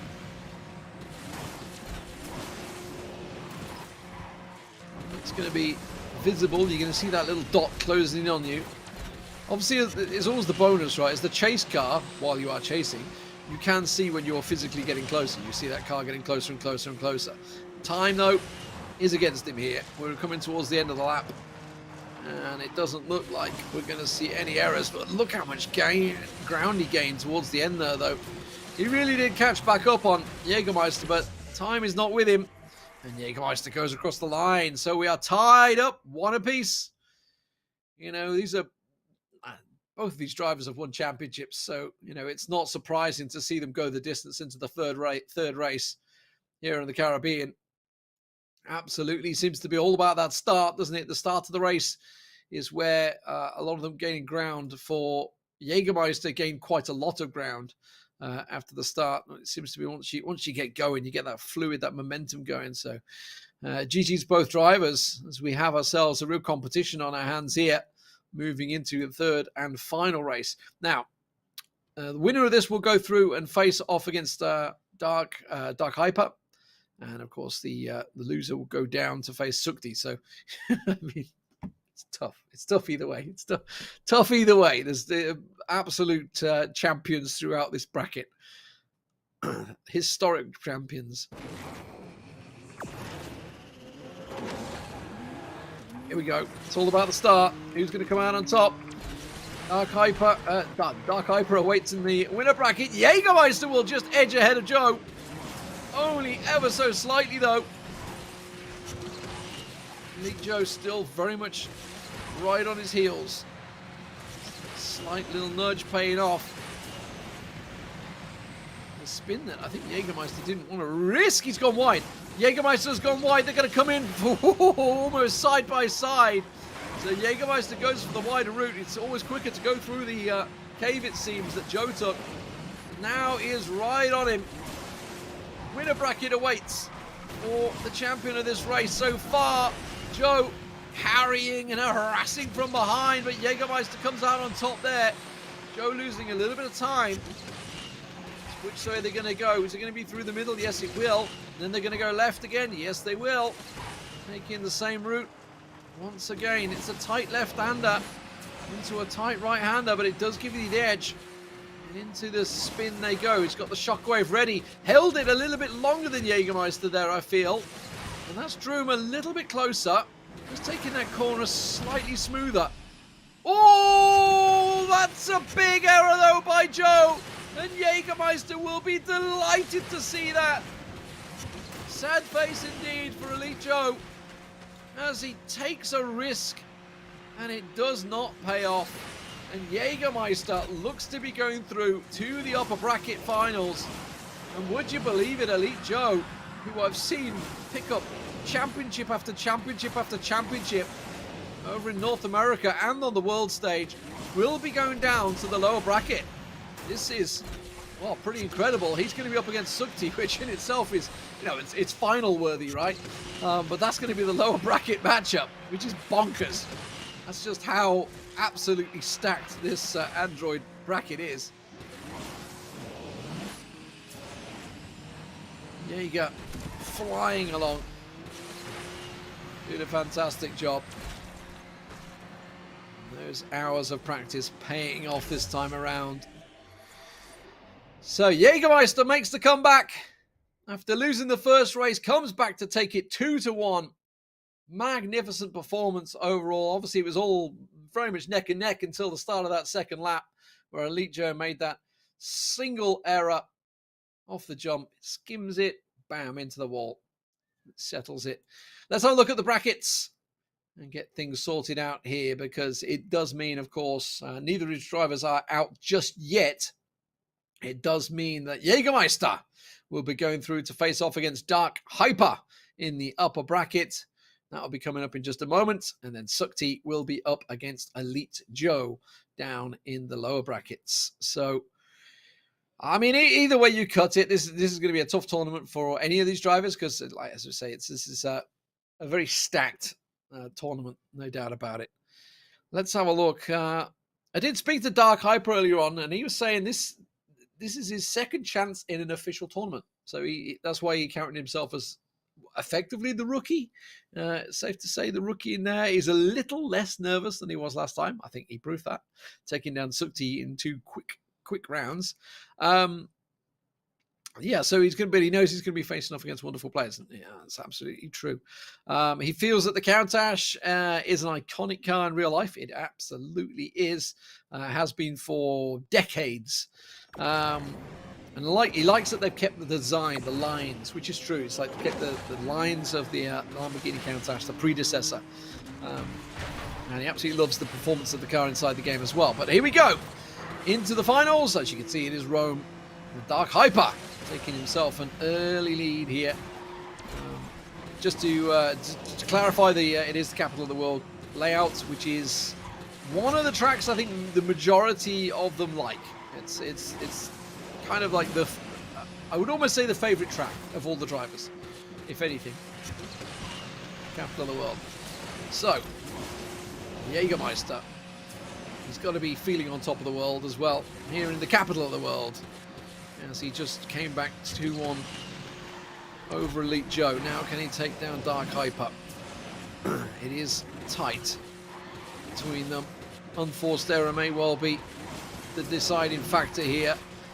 Both taking it close. That's slightly smoother for Dark Hyper there than Jägermeister's performance, as he manages to cut his way through the city streets. And now we approach the start of the second lap. Dark Hyper just about edging there, but you can see Jägermeister pushing it the limit right now. Doesn't need to do too much. Ooh, gets a bit of airtime, whereas Dark Hyper stayed low. Where's he going to go? Where's he going to come down on top of? No! Jägermeister catches the truck, hits the obstacle. Oh, he just about edged in the lead. And that's going to give Dark Hyper the victory, surely. He is long gone now. So, first race going the way of Dark Hyper. You felt that maybe that was going to work out. Jägermeister chose to go high. Dark Hyper go high, Jägermeister go low. But the risk is, of course, that obstacle is there. And that is the danger, sometimes, of the capital of the world. So, first race. Let's look at it this way. From Jägermeister's point of view, he's been in this situation already against Elite Joe. And here in the winner bracket finals, well, now he knows what he's got to do. Now he knows the competition he's up against. Maybe just sizing him up. Dark Hyper, though, so far hasn't dropped a single track, has he? Not dropped a single track. Takes himself another victory. So absolutely delighted with his performance. After taking Sukti down 2-0 already, he now goes 1-0 up. But yeah, I mean, there's not too much to break down in terms of analysing that. Jägermeister knows the error he made. He knows the risk that he took. That was where he clearly chose to take that risk, because obviously that was his decision, and also knew that could well cost him. But yeah, it's a little unfortunate. GG's to get themselves set up for the next race. By the way, I'm just going to put it out there. I mean, we're getting close to halfway. I just want to say thank you very much for the drivers for being so quick at getting in this, because this is all live. This is all happening live. This is right now, right here, right now. The drivers, I'm in chat with them. And they are absolutely on it. There's no hanging about between races. I just want to say thank you very much to all the admins and everybody involved. And obviously the drivers themselves are involved to make this happen. Dark Hyper trying to get a little bit of boost. Jägermeister tucks down. Oh, that was close to catching the wall. Did Jägermeister catch the wall? I feel like he did. Dark Hyper takes the lead.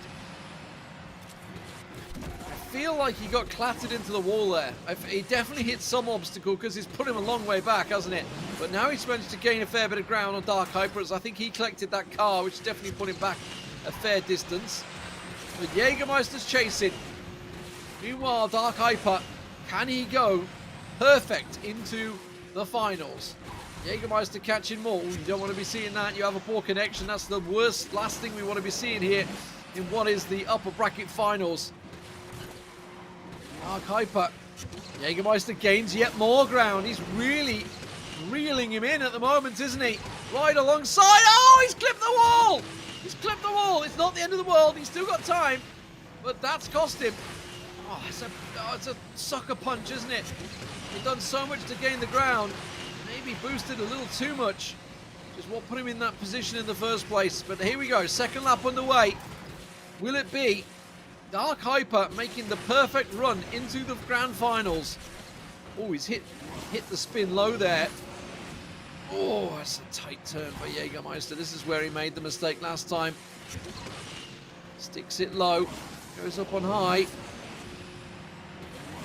Smooth corner in, but Dark Hyper is not losing ground here.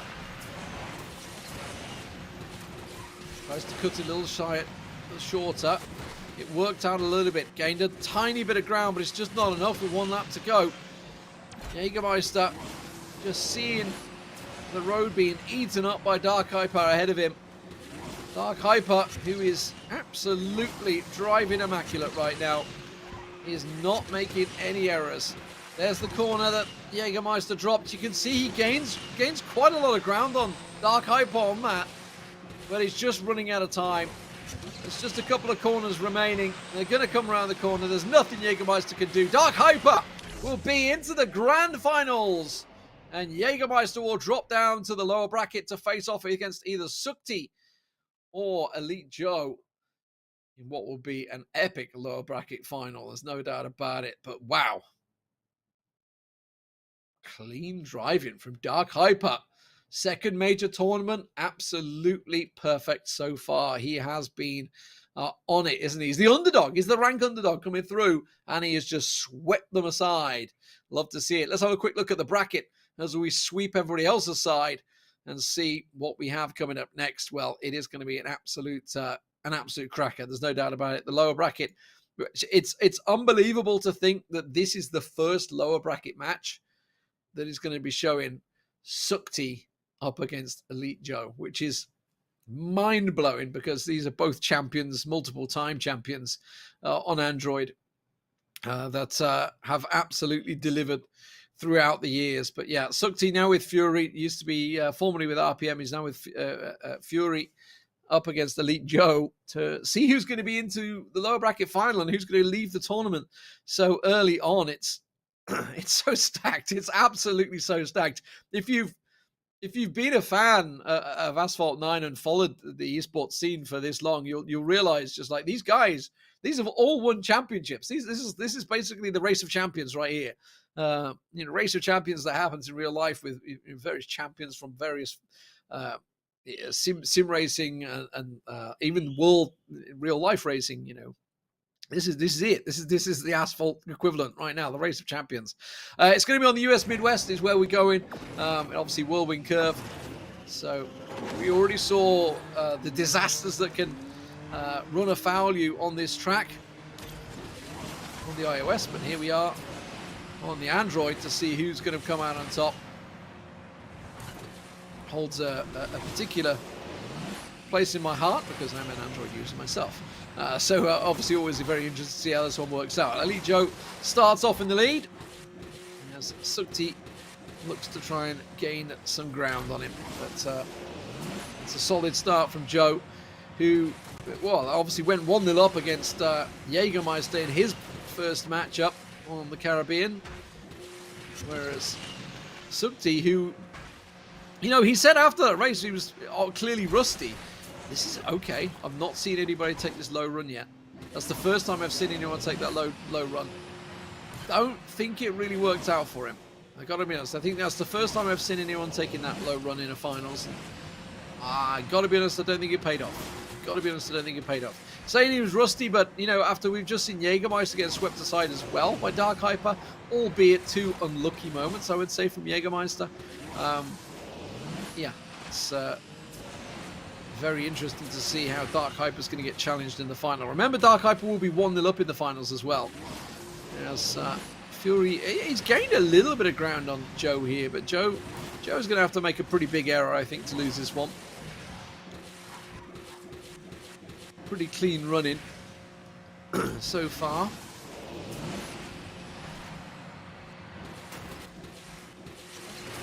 Trying to ride the rail. Goes for the big spin. We saw on the iOS mistakes being made in that exact same spot. Sukti trying once again for the low run. This time, is he going to hit it cleaner? Oh, he looks like he is. So that's what he was aiming at before. And you can see how much that gained for him there. He did definitely gain time on that corner and there as well. He gained a lot of time there. Look at that. But it's like a high risk, high reward type route, right? Which is why we saw in the first time we tried it. When it fails, it really can hurt you. So it's a tricky one. It's a tricky one. But Joe takes himself the first race as Sukti will fall. And I can't believe I'm saying this, but Sukti is one race from leaving the tournament. It's bonkers to see, really. It was Elite Joe. Could be going through. Elite Joe, as I say, both these guys won multiple tournaments, so it's an insane situation to have to be going through. But it is what it is when you have such good players that are taking part in the esports scene for so long on Asphalt 9. There's only ever one winner. Could it be a new man? Could it be Dark Hyper? Could he be crowned victorious? Said he was very nervous, lost the nerves now. Well, Elite Joe, you only need to just do a small search on Elite Joe and you'll just see different tournaments with different years and different everything in there. Whereas obviously, I could say the same for Sukti as well, to be fair, in the European side. So both these are absolute monstrous competitors taking part here in the Asphalt 9 Lamborghini Countach LPI 800-4 Grand Finals. You guys are home. If anyone wanted to compete, well, keep your eyes on other tournaments, future tournaments. You too could be here in these tournament finals. The limited time qualifiers took part earlier in August, which is what got them here in the first place. Joe holding himself the lead, as we expected to do, but obviously we saw the comeback Jägermeister put on him. So we know he's not infallible. He is beatable. Okay, look at that. You can see going lower. Sukti goes lower. That's the time difference. That's the difference. Look how much that gained already. So it definitely works out better, but it is a high-risk maneuver going down that low section that Sukti takes. Is it going to be enough? That's the question. Hits himself the shockwave once again. Stays tight on Joe as we come into what is the start of the second lap. Look how fine he cut it there. Oh, and Sukti gonna go through. Double shockwave. Oh, and Joe gets wrecked. Joe gets wrecked. Sukti will go through. And that was about as tight a racing as you could hope for. And that will tie up the series if Sukti doesn't make any errors now. And we will be going one apiece.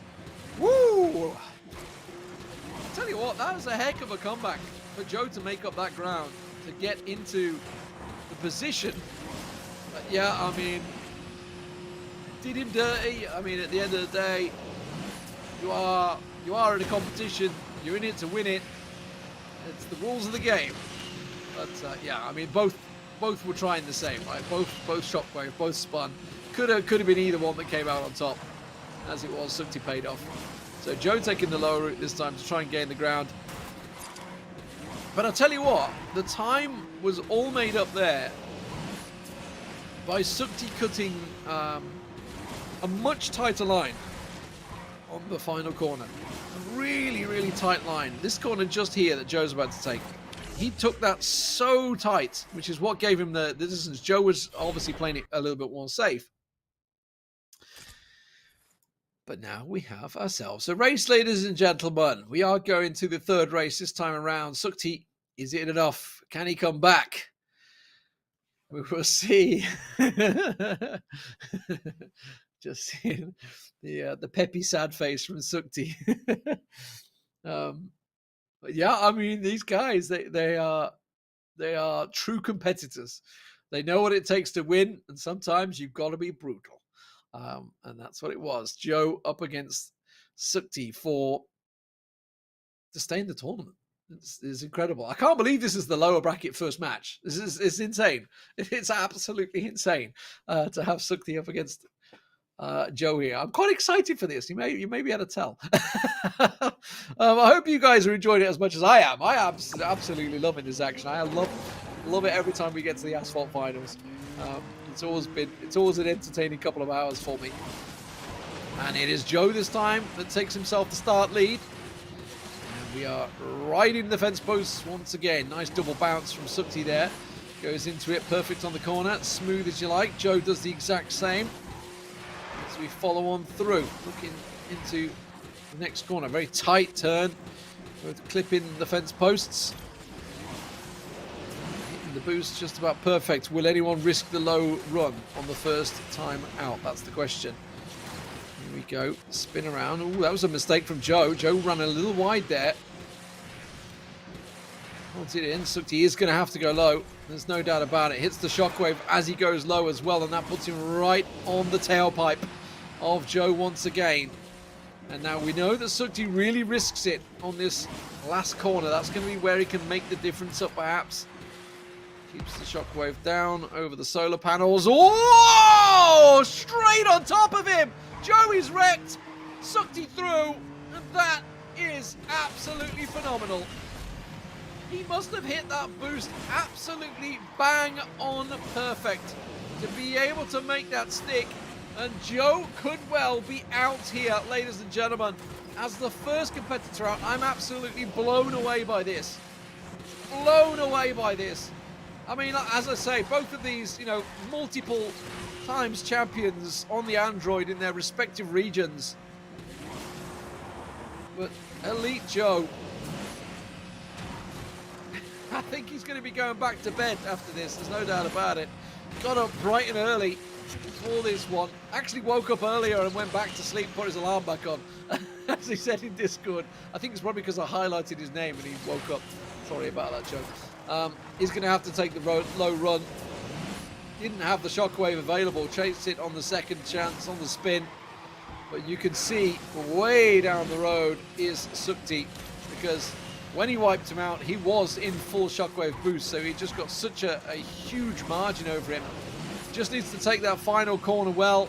And that's what he's done. Sukti will go through. And I can't believe I'm saying this, but Elite Joe will be the first competitor out of the Android tournament. Wow. Absolute bonkers. Big sad face from Sukti. Joe with a WTF.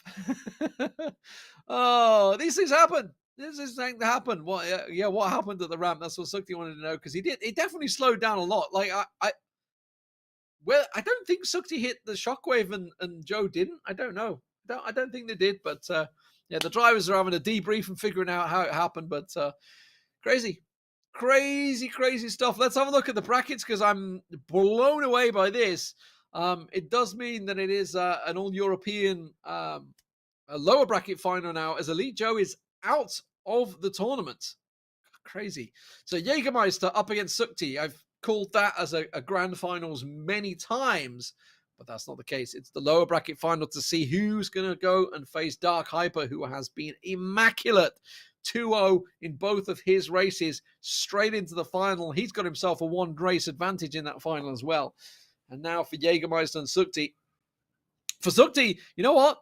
A great comeback. It's like that's all I can say. Absolute great comeback. And if you think of the two races he won, he came from behind.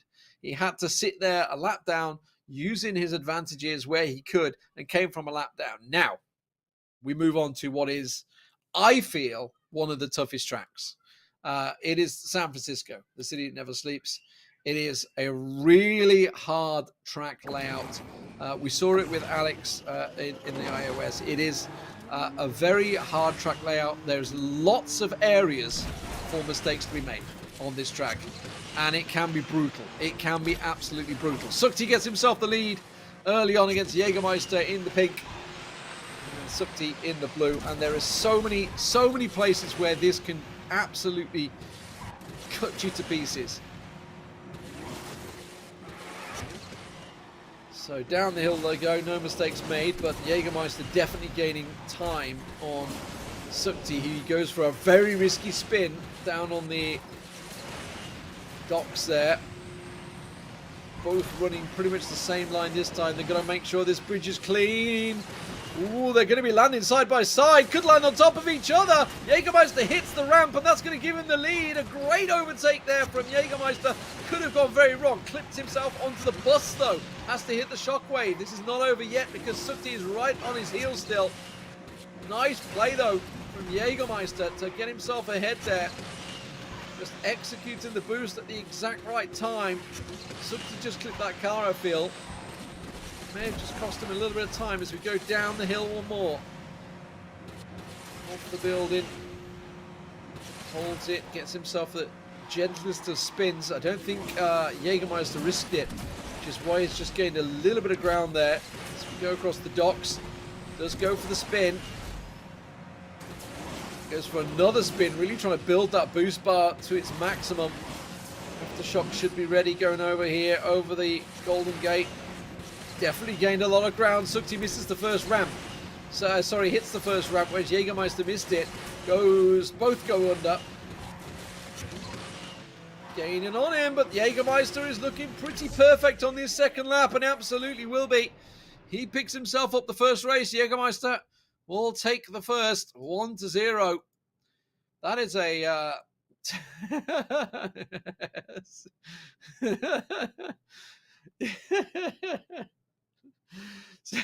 So did you said, "You mad lad, Jägermeister, you went for the bridge trick." And Jägermeister's like, "I actually didn't. It just happened to work." He didn't actually go for it. It just happened. Yeah. Woo. That was tight. That was tight. Yeah. So, well, okay, we're going to get on to the next one. Yeah, actually, that's what I thought. So, fair play to Jägermeister. He actually edged to the side, because what I 100% thought Jägermeister was going to land on top of Sukti, and I thought that was going to wreck Sukti. I thought that was going to be it. But because he nudged to the side, it actually bounced Jägermeister onto the extra ramp, which is what gave Jägermeister the lead, because he obviously got the boost off the ramp and away he went. And that's yeah, that's just how fine a margin it is sometimes with these guys. It's crazy. Yeah, I mean, Dark Hyper still sat waiting in the finals. We'll see who's going to get there. Is it going to be Jägermeister? Will he do it in 2? Or will Sukti once again have to make the epic comeback like he did against Elite Joe? Thought he was rusty against Dark Hyper, but turns out Dark Hyper's just on it today. Jägermeister, though, in the lead.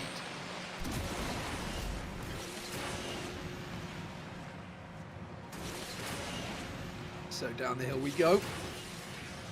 Both taking a, well, actually, I would say a more subtle approach from Sukti there. She does put him a little bit closer. Doesn't go for the 360 this time. If he was losing the time on that first one, double 360 S7, that also known as 720. Both going up and over the bridge. So this is where the difference could be made. Gets the 1, gets the 2, so does Jägermeister. Jägermeister goes for the spin underneath there, which is going to give him the shockwave earlier. Sukti chose to go smoother rather than double shockwave, but obviously Jägermeister with more boost will keep him pretty much ahead. It's just the 2 different approaches there. Sukti missing the boost on the right-hand side, whereas Jägermeister did clip it. So once again, Jägermeister just collecting more of a boost than anything else. And It's going down the hill. Not a lot of ground in between the two. Sukti's pretty. Ooh, I think he was considering a 360 there and then didn't go for it, and that almost cost him the element of doubt there. Oh, that's a little wild from Sukti. Oh, he just managed to nail it though. I think the shockwave boost almost caught him out there. Did what? Whoa! Did Jägermeister? I think Jägermeister must have wrecked. Jägermeister must have wrecked. We missed it. We missed it back there, but he almost certainly did. And well, he wrecks again now. And that is Sukti picking himself up the win from, I don't even know. I didn't even see it. I just saw him just disappearing on the thing. So, I mean, that final section, man, it is so tricky. And Sukti pulls it back to 1-1. I honestly thought that was over. I thought that was going to be a quick 2-0. I don't even know. I didn't even see the... Did he go for the 360? Because he went over the bridge. It wasn't the Golden Gate. It was after the Golden Gate.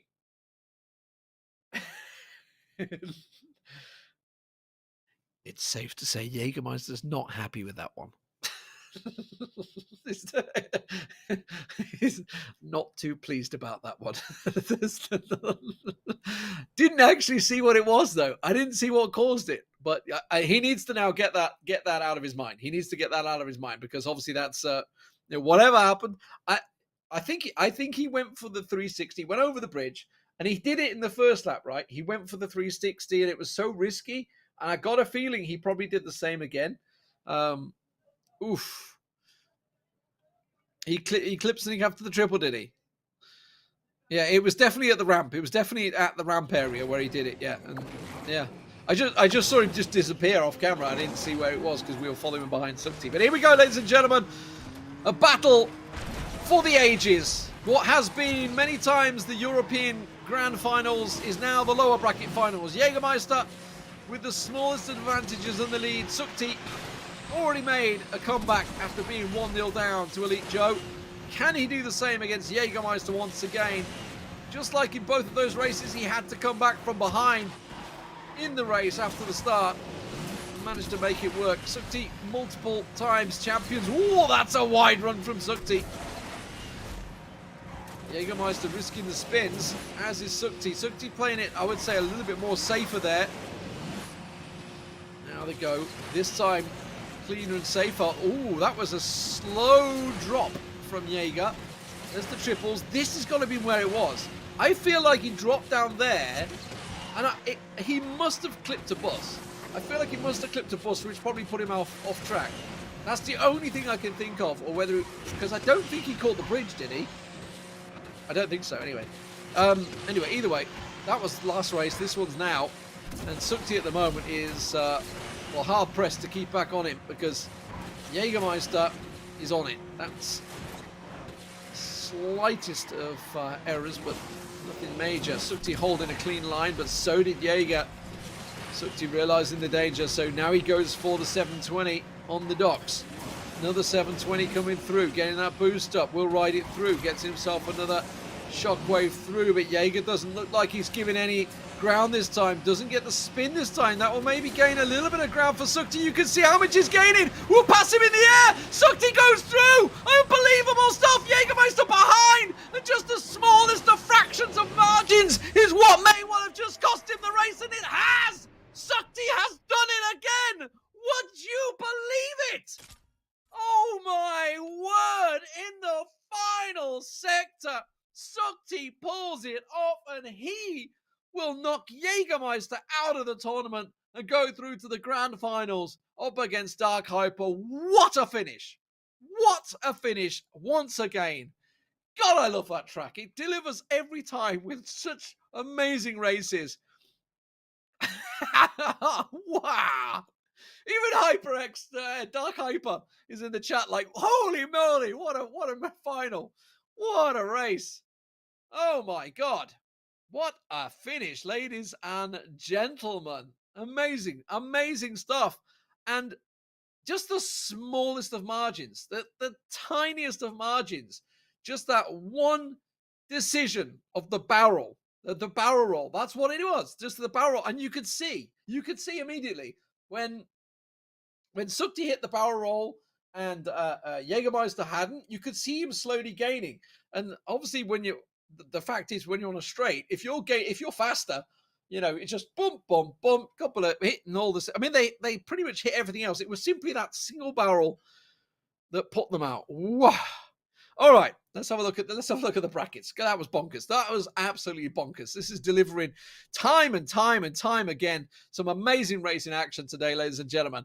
But there it is, the grand finals. Dark Hyper, he's going to be coming into this with one race advantage over Sukti. Sukti, though, the king of comebacks, taking down Elite Joe after being one down and being behind in both those races he won, and then does the exact same against Jägermeister. And as a lot of you guys in chat have pointed out, teammates here, both for Fury in the grand finals, Dark Hyper and Sukti. Bonkers. Bonkers, bonkers, bonkers stuff. Absolutely fantastic racing.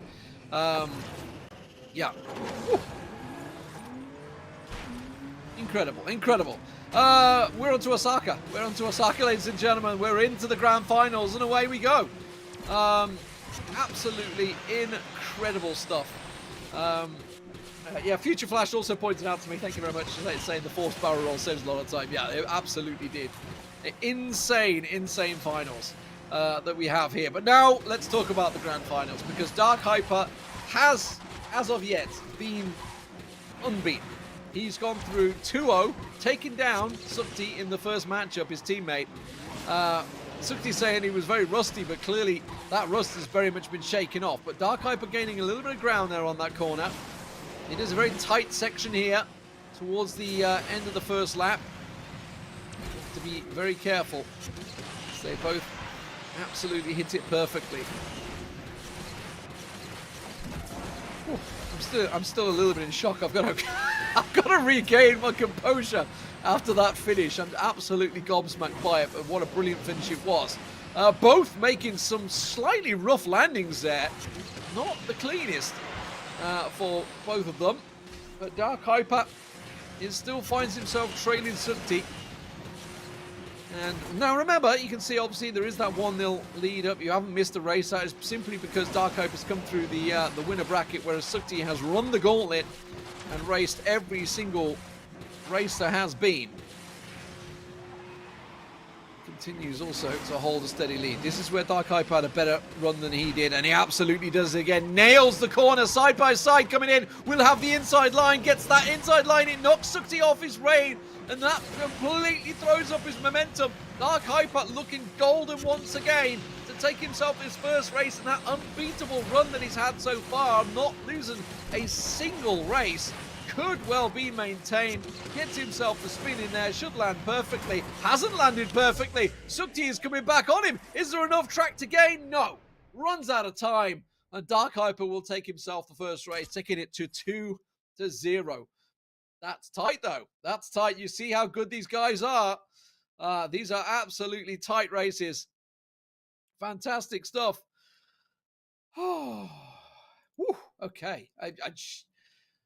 All right, I'm still riding on a high after that lower bracket final. I've got to get myself back into this one for the grand final. Now, let's not forget, Dark Sukti, yes, he's gone one track down, but he's been in this situation multiple times, and today, this morning, this afternoon, wherever you may be, this evening, I guess we could be getting close to now, as we're, as always, 4 o'clock my time. I think it's similar time zones.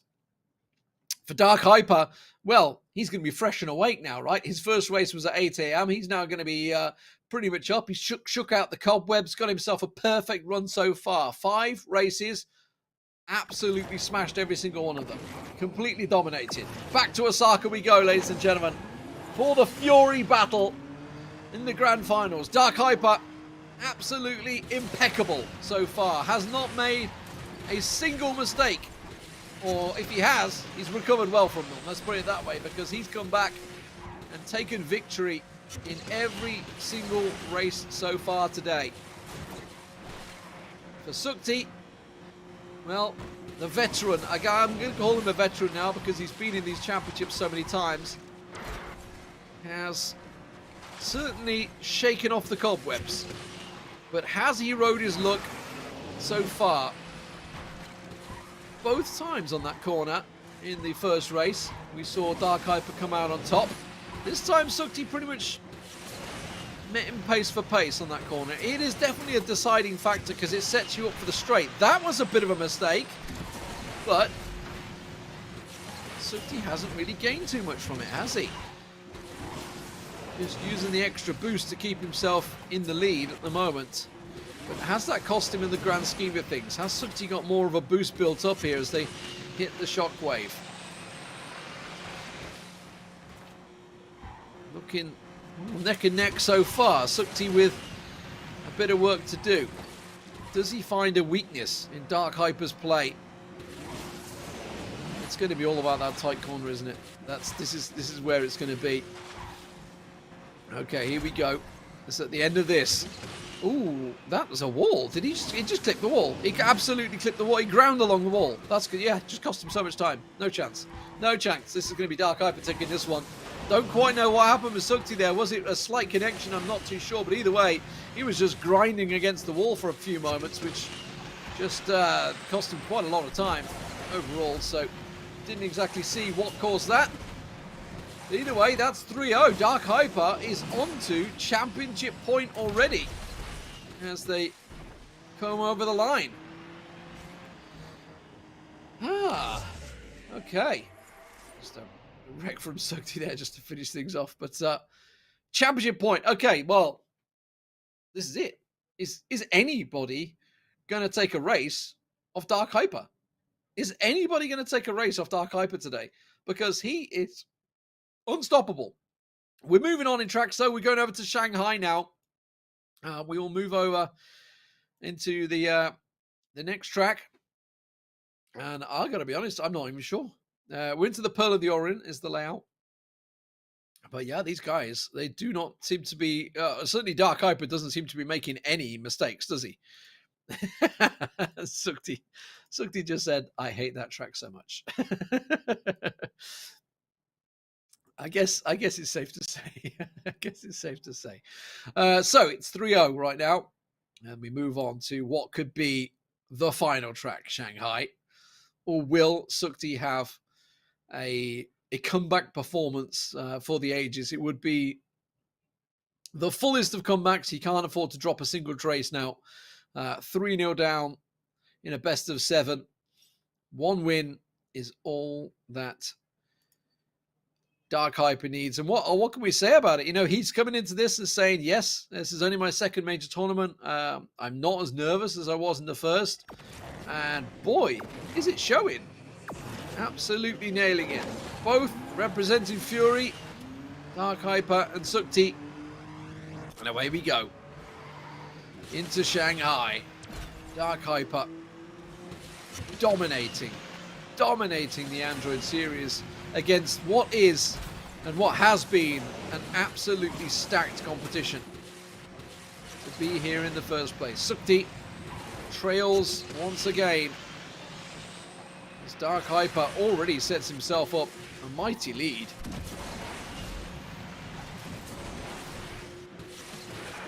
However, his former teammate in that exact spot just there where we saw Sukti gain ground managed to make an epic overtake.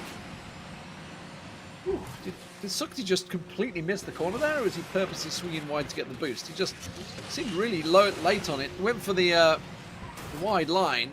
We saw Alex taking the more of the apex earlier on in the iOS side. Gets himself the boost over. Pretty much the gap maintained by Dark Hyper so far. Now, is this the final lap of the tournament? Sukti needs to do something, and he needs to do it soon. And the problem is with this track, it is such a... Oh, that's it. That's it. That was a massive... Yeah, he's wrecked. He's wrecked. Sukti's wrecked. Ladies and gentlemen, I think we have a champion. And an unbeaten, absolutely dominant champion at that. Dark Hyper has blown away the competition and will be taking victory here. Let's have a look at Dark Hyper if he's going to go over the line as the champion. Absolutely Nitro Shockwave in all the way.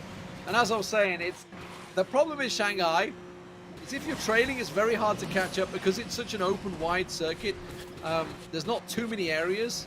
Like, you know, obviously think of Rome, think of San Francisco, etc. Not too many areas where you can make errors.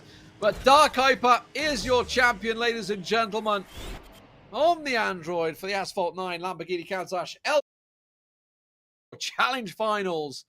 And what a deserved champion at that. The rank underdog, it has to be said, when compared to the likes of Sukti, Jägermeister, and Elite Joe. But he has blown them all away and not dropped a single race throughout. So much so, he's probably going to catch the PC guys off guard because he's been so quick that he's absolutely flown through the tournament. And they guys need to get themselves ready. But what a performance! What an absolute brilliant performance from Dark Hyper.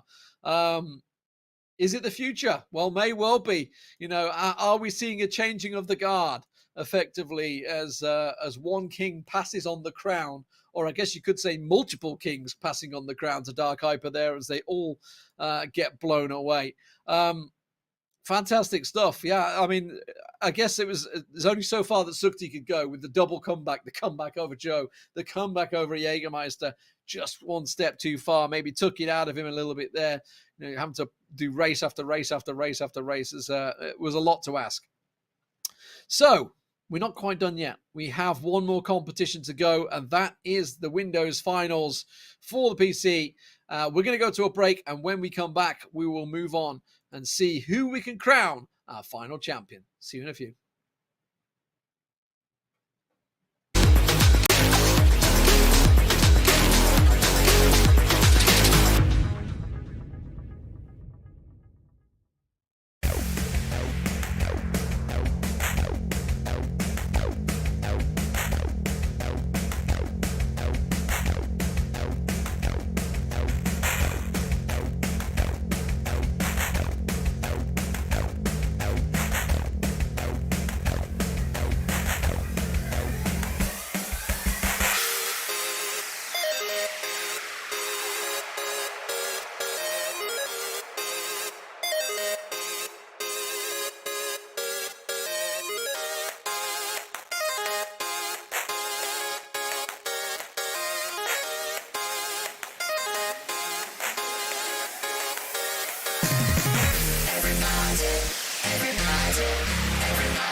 Let's rock.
This house is cold and empty, just a ghost of who I used to be.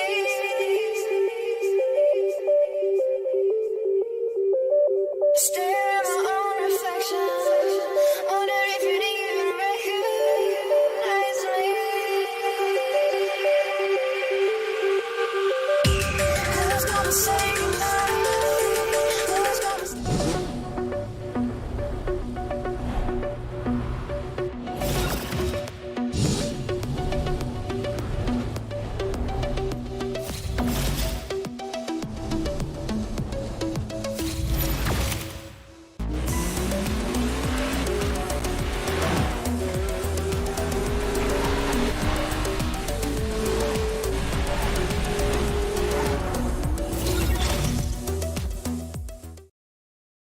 Welcome back, ladies and gentlemen, to the Lamborghini Countach LPI 800-4 Challenge Finals here on Asphalt 9. I am Leader Man Smith, as you can see.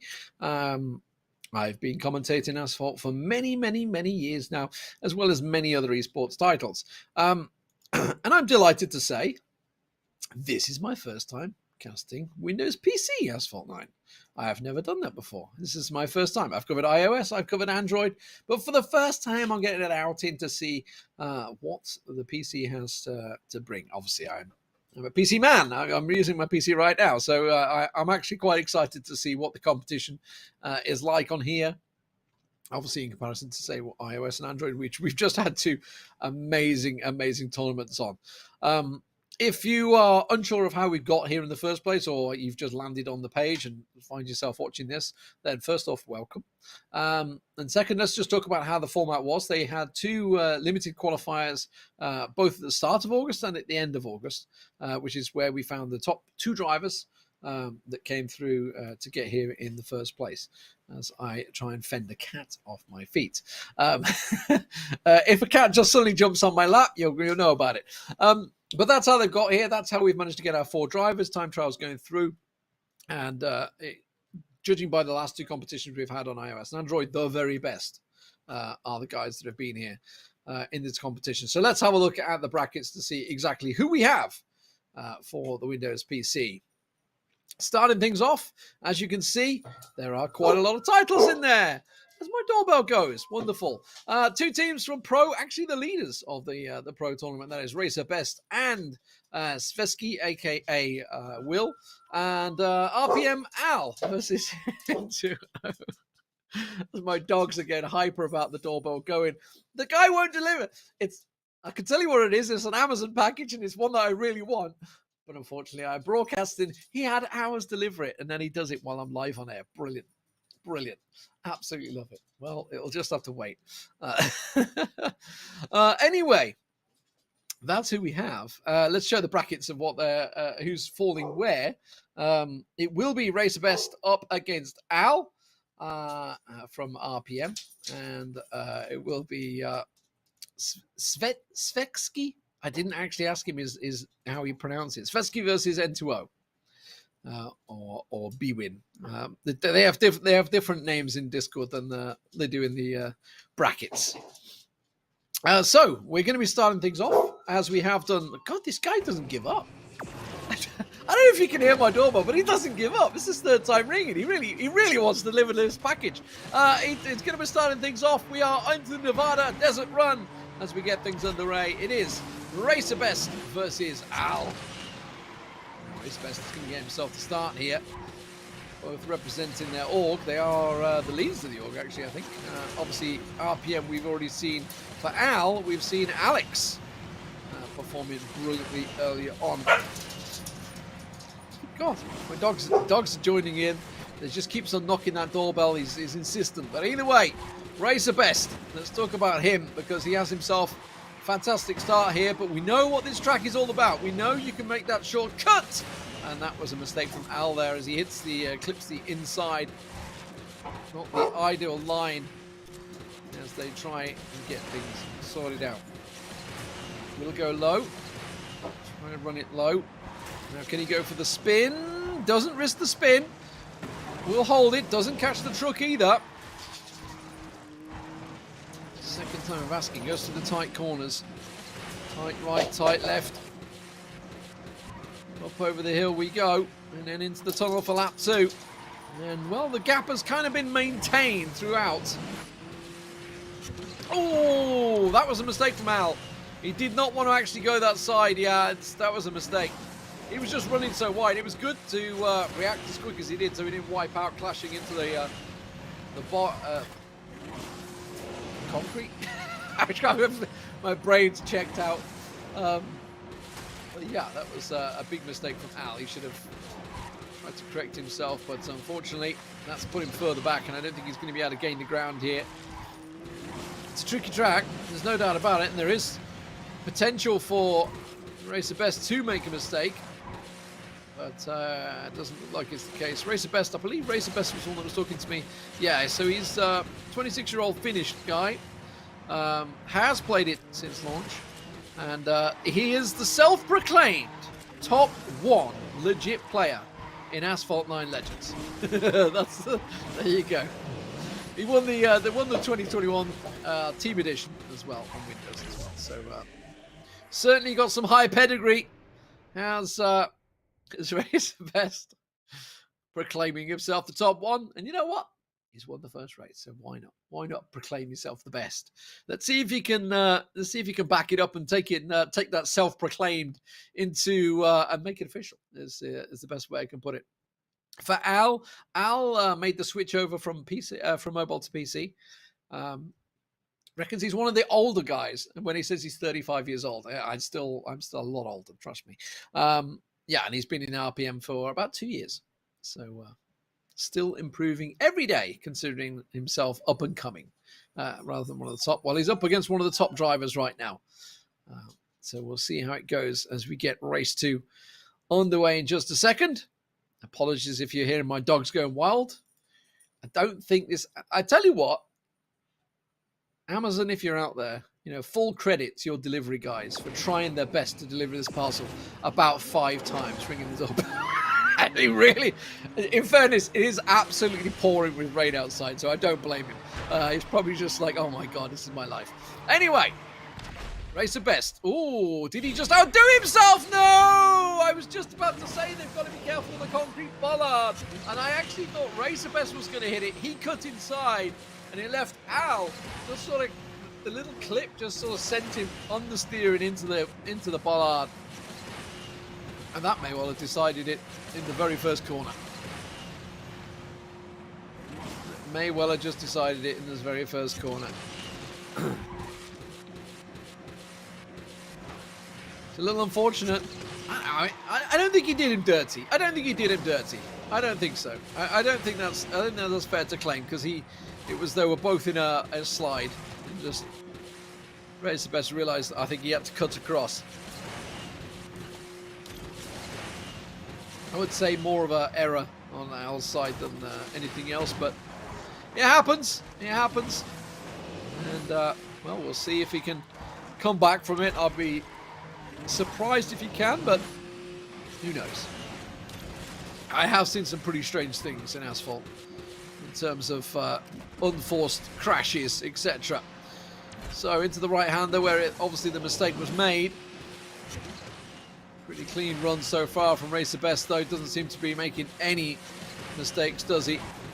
Skips across, gets himself the full boost. Al just doing what he can, boosting everything he can. Knows that very much this is down to not his decision to win it. It's all down to whether Best makes himself the mistake. Not having the cleanest of runs, though. Maybe. I feel that sometimes, especially for these guys that have, and also obviously looking to the next guys that are going to be racing in just a moment, I feel for these guys that it can be. I don't know. What do you guys in chat feel? Do you feel you would rather race first, like the iOS guys? They race, they got it out of the way, or would you be the last tournament? They've had to sit there waiting. I mean, they could have been doing other stuff, but chances are they've probably been watching the iOS and Android tournament to see how that goes, because it's the same tracks, right? I mean, yeah, they might have been putting some practice in, but I feel that maybe the nerves have just built. You'd rather go last? I don't know. I think I'd rather sort of get it out of the way. I think maybe, I'm not too sure, but as it was, it will be Racer Best going through pretty clean 2-0. Can he mimic what Dark Hyper just did? Can he mimic what Dark Hyper just did? We'll see. We'll see. For Al, he's going to go down to the lower bracket. And not a lot really to say about that race, other than he got wiped out earlier on. Yeah, just there you go. So we move on to the brackets. Yeah, Svetsky going to be, is it Svetsky? I live in Germany right now. So for me, the W's are V's. You never really know how it is. It could be Swetsky. Let's have a look. What's his name? Will Winter. So chances are he's probably English. So it's probably Swetsky, as in like sweaty, Swetsky. That's what I'm going to go with. I didn't think to ask him. I asked Al how you pronounce Al, whether it's AI or Al. But yeah, Swetsky. And Al says, watch out with the shoving at the start there, Racer Beast. Racer Beast says, GG, that's how no ghost racing works. Yes, indeed. That's I mean, that is, I talked about this in the iOS and we briefly touched on it in the Android, but the fact is, in racing, whether it be arcade racing, sim racing, real racing, physical real racing in cars, there's two different types of driver. There's those that can hot lap, which means they can basically do lap after lap after lap, real quick times. And there's those that can race, that have the racecraft, that know how to race against not only the track, but when there's an opposition in the way, when there's an opponent, you know, knowing the point to overtake, knowing the position that you can move on. We're on the Caribbean, sorry, I didn't even mention that. Onto the Caribbean for the second round here. Svetsky up against N2O, but yeah, it's very different styles of racing. Sometimes taking the fastest line is not actually the correct decision in a race. Sometimes you got to be defensive. Sometimes you got to be looking for where your opponent's maybe going to go and maybe mind gaming them into making a mistake. That was a heck of a boost for N2O that didn't gain him too much time. But with Swetsky trying to go for the quick 360 there, lost a bit of time. Ooh, almost got the undercut. Ooh, N2O.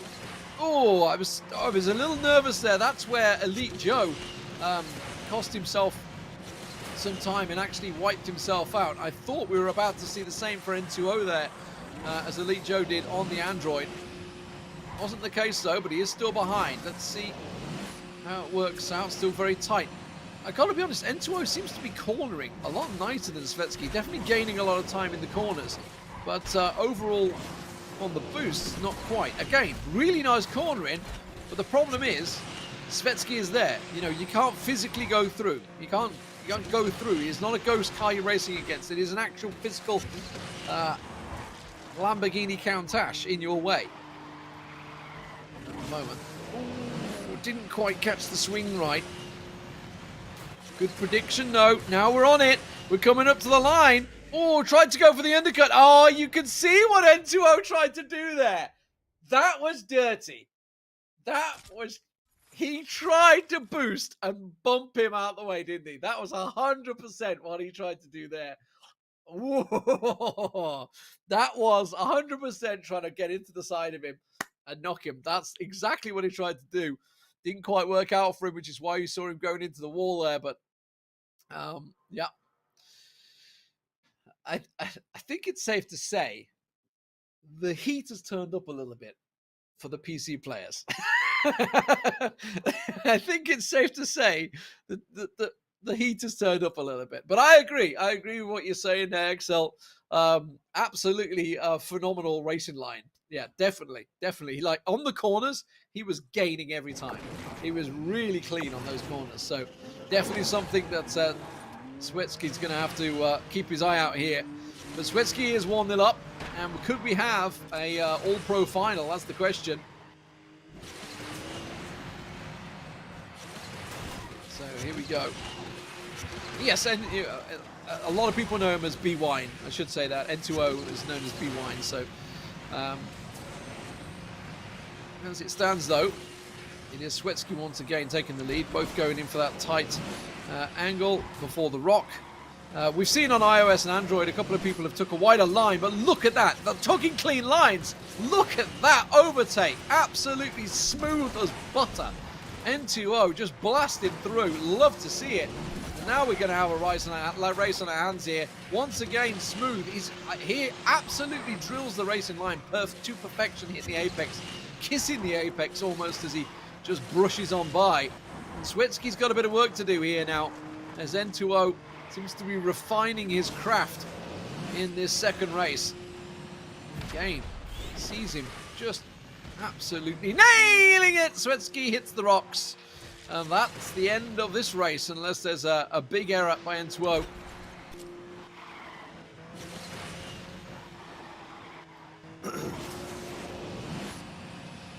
Still see whether he can maybe come back. Bit of work to do.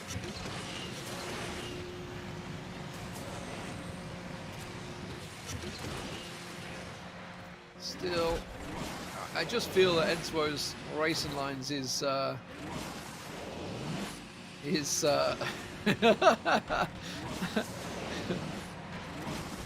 we getting smack talk between the regions now? This is what I want between the platforms. This is what I wanted. This is what I wanted. Future Flash tells me Racer Beast is nowhere near the best. The iOS champion laying down the talk. This is what I like to see. I've got them in different channels, this is the thing, but I know you're all in chat. I see you there. I like to see a little bit of smack talk between the different platforms. Well, I mean, a pretty straightforward victory there for N2O on the second race. So we are all square one apiece. Swetsky picking up the first, N2O picking up the second. Who's going to come out on top? Who's going to go through to that upper bracket final? Will it be an all-pro battle? Swetsky has started off and led the first two races so far, but the clean lines that N2O has been taking have been phenomenal. So we'll see whether he can come back into this third race overall. I do like the banter between, because before it's always been iOS and Android banter. I've never had this third angle of like whether it's like a triangle battle now. I'm better than you. I'm better than you. I'm better than you. I like it. We'll never know unless they all race on the same platform, which is always going to be unfair for someone, right? Swetsky getting himself off the line. Just going to nudge ahead. Should have the inside. Yep. Just gets that front, gets half a car width ahead. And a very slow first jump over the ramps. N2O though. Looking to see if he can run those clean lines like he did on Swetsky in the last race. Swetsky himself just going to tighten things up a little bit. You've got to remember that he won the first race. You know, he's had some pretty tight racing in that one. Let's see how the corners go. How they fare. Because this is where N2O was gaining ground before. Definitely gained a little bit there. Once again. Yeah, definitely gaining ground there. He definitely gains it in the corners. There's no doubt about it. He has the handling for this car absolutely on rails, doesn't he? Smooth as you like. And look how much gain. He just gobbles up on the corners. Oh, that was not a clean run. Oh, that was a bounce, but it's actually put him onto Swetsky a little luckily maybe. And now he's right on the bumper as they go through it. And that was a spin. Spiraled out. Does it lose him ground? Well, he loses position, Swetsky, and now he's under pressure. Racer best awaits in the upper bracket. Al awaits from RPM in the lower bracket. N2O though, coming back from behind twice. Oh, Swetsky, that's a bounce that he didn't want to see. And that's given N2O a bit more of a gap, hasn't it? And N2O generally has been quicker through these corners both times. Oh, he pulled it too tight. Swetsky caught the barrier in the inside. And Swetsky starts to fall behind even more as N2O continues the smooth lines. Tries to straighten out the circuit as much as he can. Hits it perfect on the apex there. Perfect on the apex once again. He gains ground on N2O. But is it going to be enough? The finishing line is approaching. They both land perfectly. They can't manage to come down on top of each other. And N2O will come back and take it 2-1 and move through to the winner bracket finals against the Racer Best. Interesting. So, B-Wine, N2O, Neo, whatever you prefer to call him, multiple names, but he's into the upper brackets. And I got to be honest, some clean lines. Swetsky's not out yet. He just goes down to the lower bracket. He goes down to the lower bracket to face Al from RPM. Let's have a look at the brackets, actually, just to confirm that for you guys. Some of you may be confused in chat, but some of you may have just joined us. Some of you may have been enjoying the whole tournament throughout. But welcome, whichever way. As we say, Racer Best up against N2O in the upper bracket final. That will be next.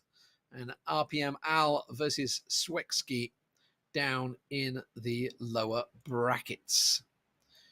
Tough competition throughout. Let's see. I believe we move on to Rome, don't we? Yes, we do. Rome up next. Just waiting for it to load in. Capital of the world, and many racers' favorite tracks across all platforms. Everybody loves this track, it seems. So this is for, well, an advantage in the grand final. An advantage in the final. The Racer Best just about edging out, but look at this. N2O all over his bumper. Sucking in those exhaust fumes as they ride the jumps. Did he miss the boost? I think he missed the boost. N2O missed the boost, didn't he? Yes, he did. He did miss the boost. That's going to give Racer Best a slight advantage. Yep, drops down in front of him. Second time round, but again, we know Racer Best has some brilliant angles. He knows he can run the corners very well. The camera's all over the place. Racer Best. N2O. I tell you what though, as clean as N2O takes these corners, Racer Best is doing just as well. Absolutely, easily just as well. Smooth lines, but that's a slight advantage. Is it going to be enough? He's going to try and cut down on the outside. No. Okay, who's going to go higher or lower? Okay, this is where he tries to make the difference. This is where N2O chose, and he left it to the last minute to choose to go up high. But is it going to work out? They come back side by side, dodges the car, but N2O's got himself the slight lead now. Really nice move, and you saw with N2O, he left it to the very last minute to see where Racer Best was going, and then ducked off to the left-hand side. And now he's boosting for all he's worth. Racer Best doesn't quite clip that nicely. N2O lands smoother, and he's going to keep and maintain the gap as he now comes around, and it is smooth sailing from here on in. I can't imagine a way where Racer Best is going to come back to this one, because N2O should be holding this one. Just a couple more corners. This is the tricky one. Will he hold a smooth line? Oh, he absolutely rails it. N2O just rides the two bumps with the boost. Perfectly done. And he is going to go across the line in the lead here. And he will be taking that first race. Incredible stuff. Great comeback, and N2O showing he has the racecraft and knows how to get it done. Brilliant. Absolutely brilliant. Brilliant stuff once again from B-Win, N2O, whichever. He's got multiple names, but he absolutely delivers on the racetrack. He finds himself 1-0 up in the upper bracket final here. Brilliant stuff overall. Ooh. Some clean racing. I like to see it. And what I loved about that was this, he chose, and I was just wondering, is he going to stick to the same line And as soon as he saw Racer Best take the jump and go off to the right, knowing that he was going to go low, over to the left. Just that last second. It's like, right, I'm going to take this route and see if I can get it. And he ran that route perfect as well. Absolutely ran it perfect. Here we go. 1-0 up for N2O. Can he do it again? Can he get through to the final? Oh, Racer Best rubbing his racing. I tell you what, he gets his elbows out at the start of these races, doesn't he? Did the same thing against Al. This ain't ghost racing, this ain't time trials. Racer Best landed a little bit earlier there, picking up the boost, which N2O went over. Getting the slight advantage there. Why you can see he's got that slight boost advantage ahead of him. Manages to hit the shockwave, whereas N2O didn't have it, although I've got to be honest, I'm not sure that shockwave actually benefited him too much.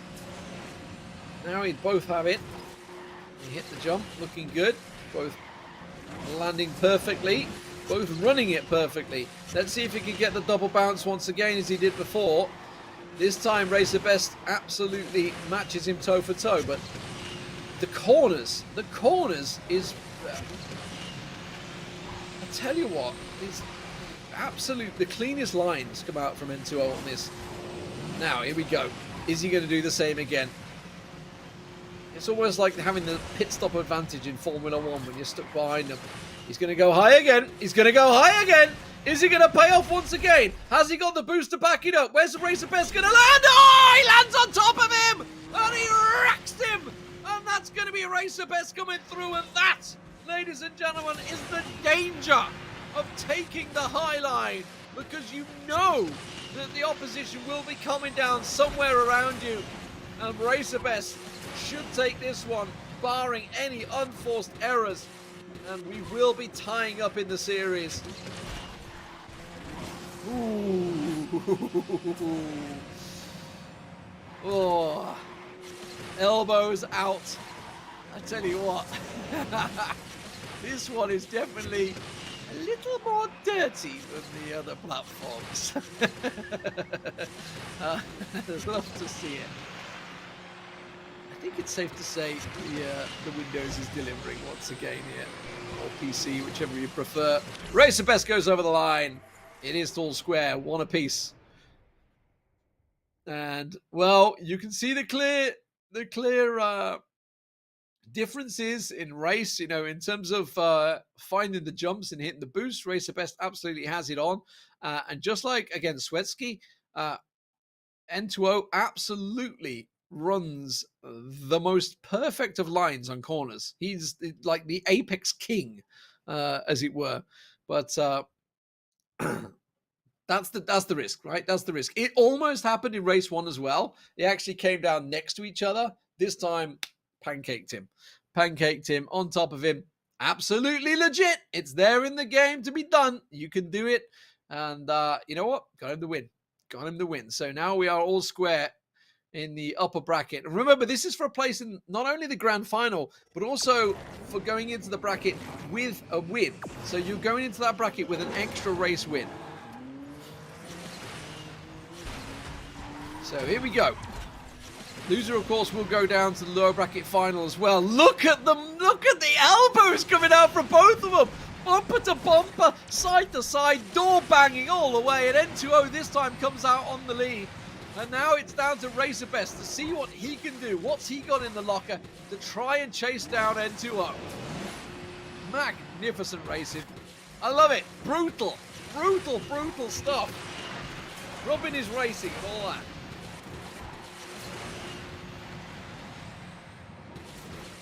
So N2O clean off the line. Racer Best getting, well, a taste of his own medicine perhaps from the start there. A taste of what he did against Al. Al said fair enough. It is what it is. That's racing. You know, either can get away with it. You never know which way the physics are going to go sometimes. Racer Best though, starting to gain, isn't he? Starting to gain an N2O here as we close out the first lap. Ooh, hit the parked car though, that's less than ideal. Yeah, that slowed him down a fair bit. can see N2O definitely gaining ground on that one. And more importantly for N2O, well, he's just going to go below, isn't he? He can just run the cleanest line now. That's where Racer Best landed on top of N2O last time. And this will put N2O into the grand finals if he comes out on top here, which it looks like he will. He's a long way ahead. Doesn't look like it's going to cause any more problems. There's not too many more dangerous jumps within this. And we know how good he is on the corners. Perfectly done, lands perfect, takes the corner, comes across, double boost over the grass, gets himself the perfect bounce, and over the line he goes. Up the side, and then it's just a simple right-hander. Job done. Magnificent, magnificent. So, it will be N2O into the grand finals, and it will be Racer Best going down to the lower bracket final. And, well, that was all about the start, wasn't it? That was all about the start. Elbows out. I think we're seeing a more brutal affair on the Windows PC side of things. But you know what? It's all allowed. It's in the game. That's the kind of the point of head-to-head competition, right? It's not just a case of plowing through. So let's move on. Let's have a look at the brackets and see where we're going next, because that's the upper bracket decided. So now we have our first grand finalists. Now we move down to the lower bracket. So you remember the other two drivers? Yes, you do. It is Pro Swetsky and RPM Al. They will now be facing off against each other to stay who stays in the competition. It's not who goes through, who stays in the competition. And then obviously the winner will be going through to face Racer Best, who's dropped down.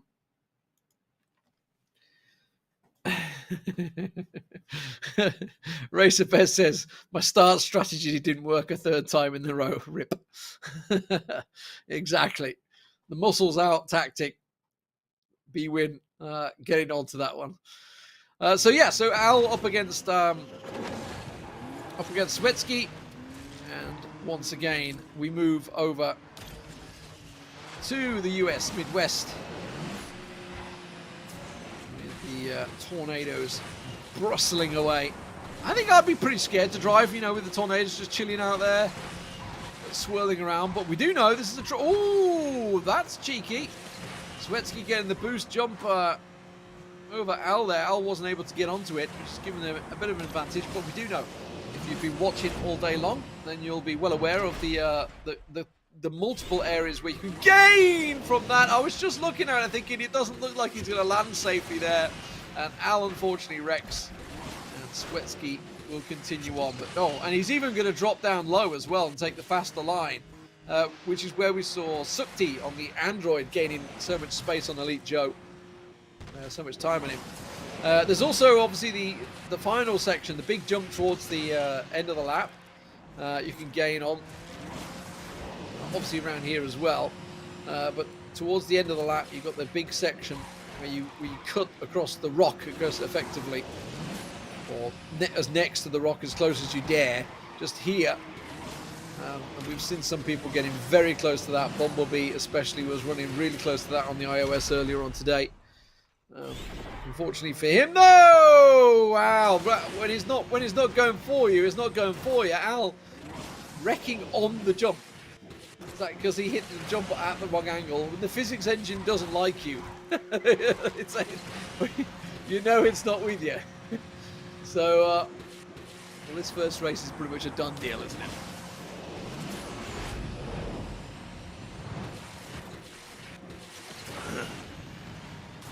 Yeah, not working out well for him in this one. Needs to keep his cool a little bit. I know he did say that he's still improving. He's only been RPM for 2 years. But yeah, better work to do. For N2O, by the way, I should say, the man in the final, this is his first time participating in one of these events. He's been playing for 2 years, but this is his first time actually competing, and he finds himself in the grand final already.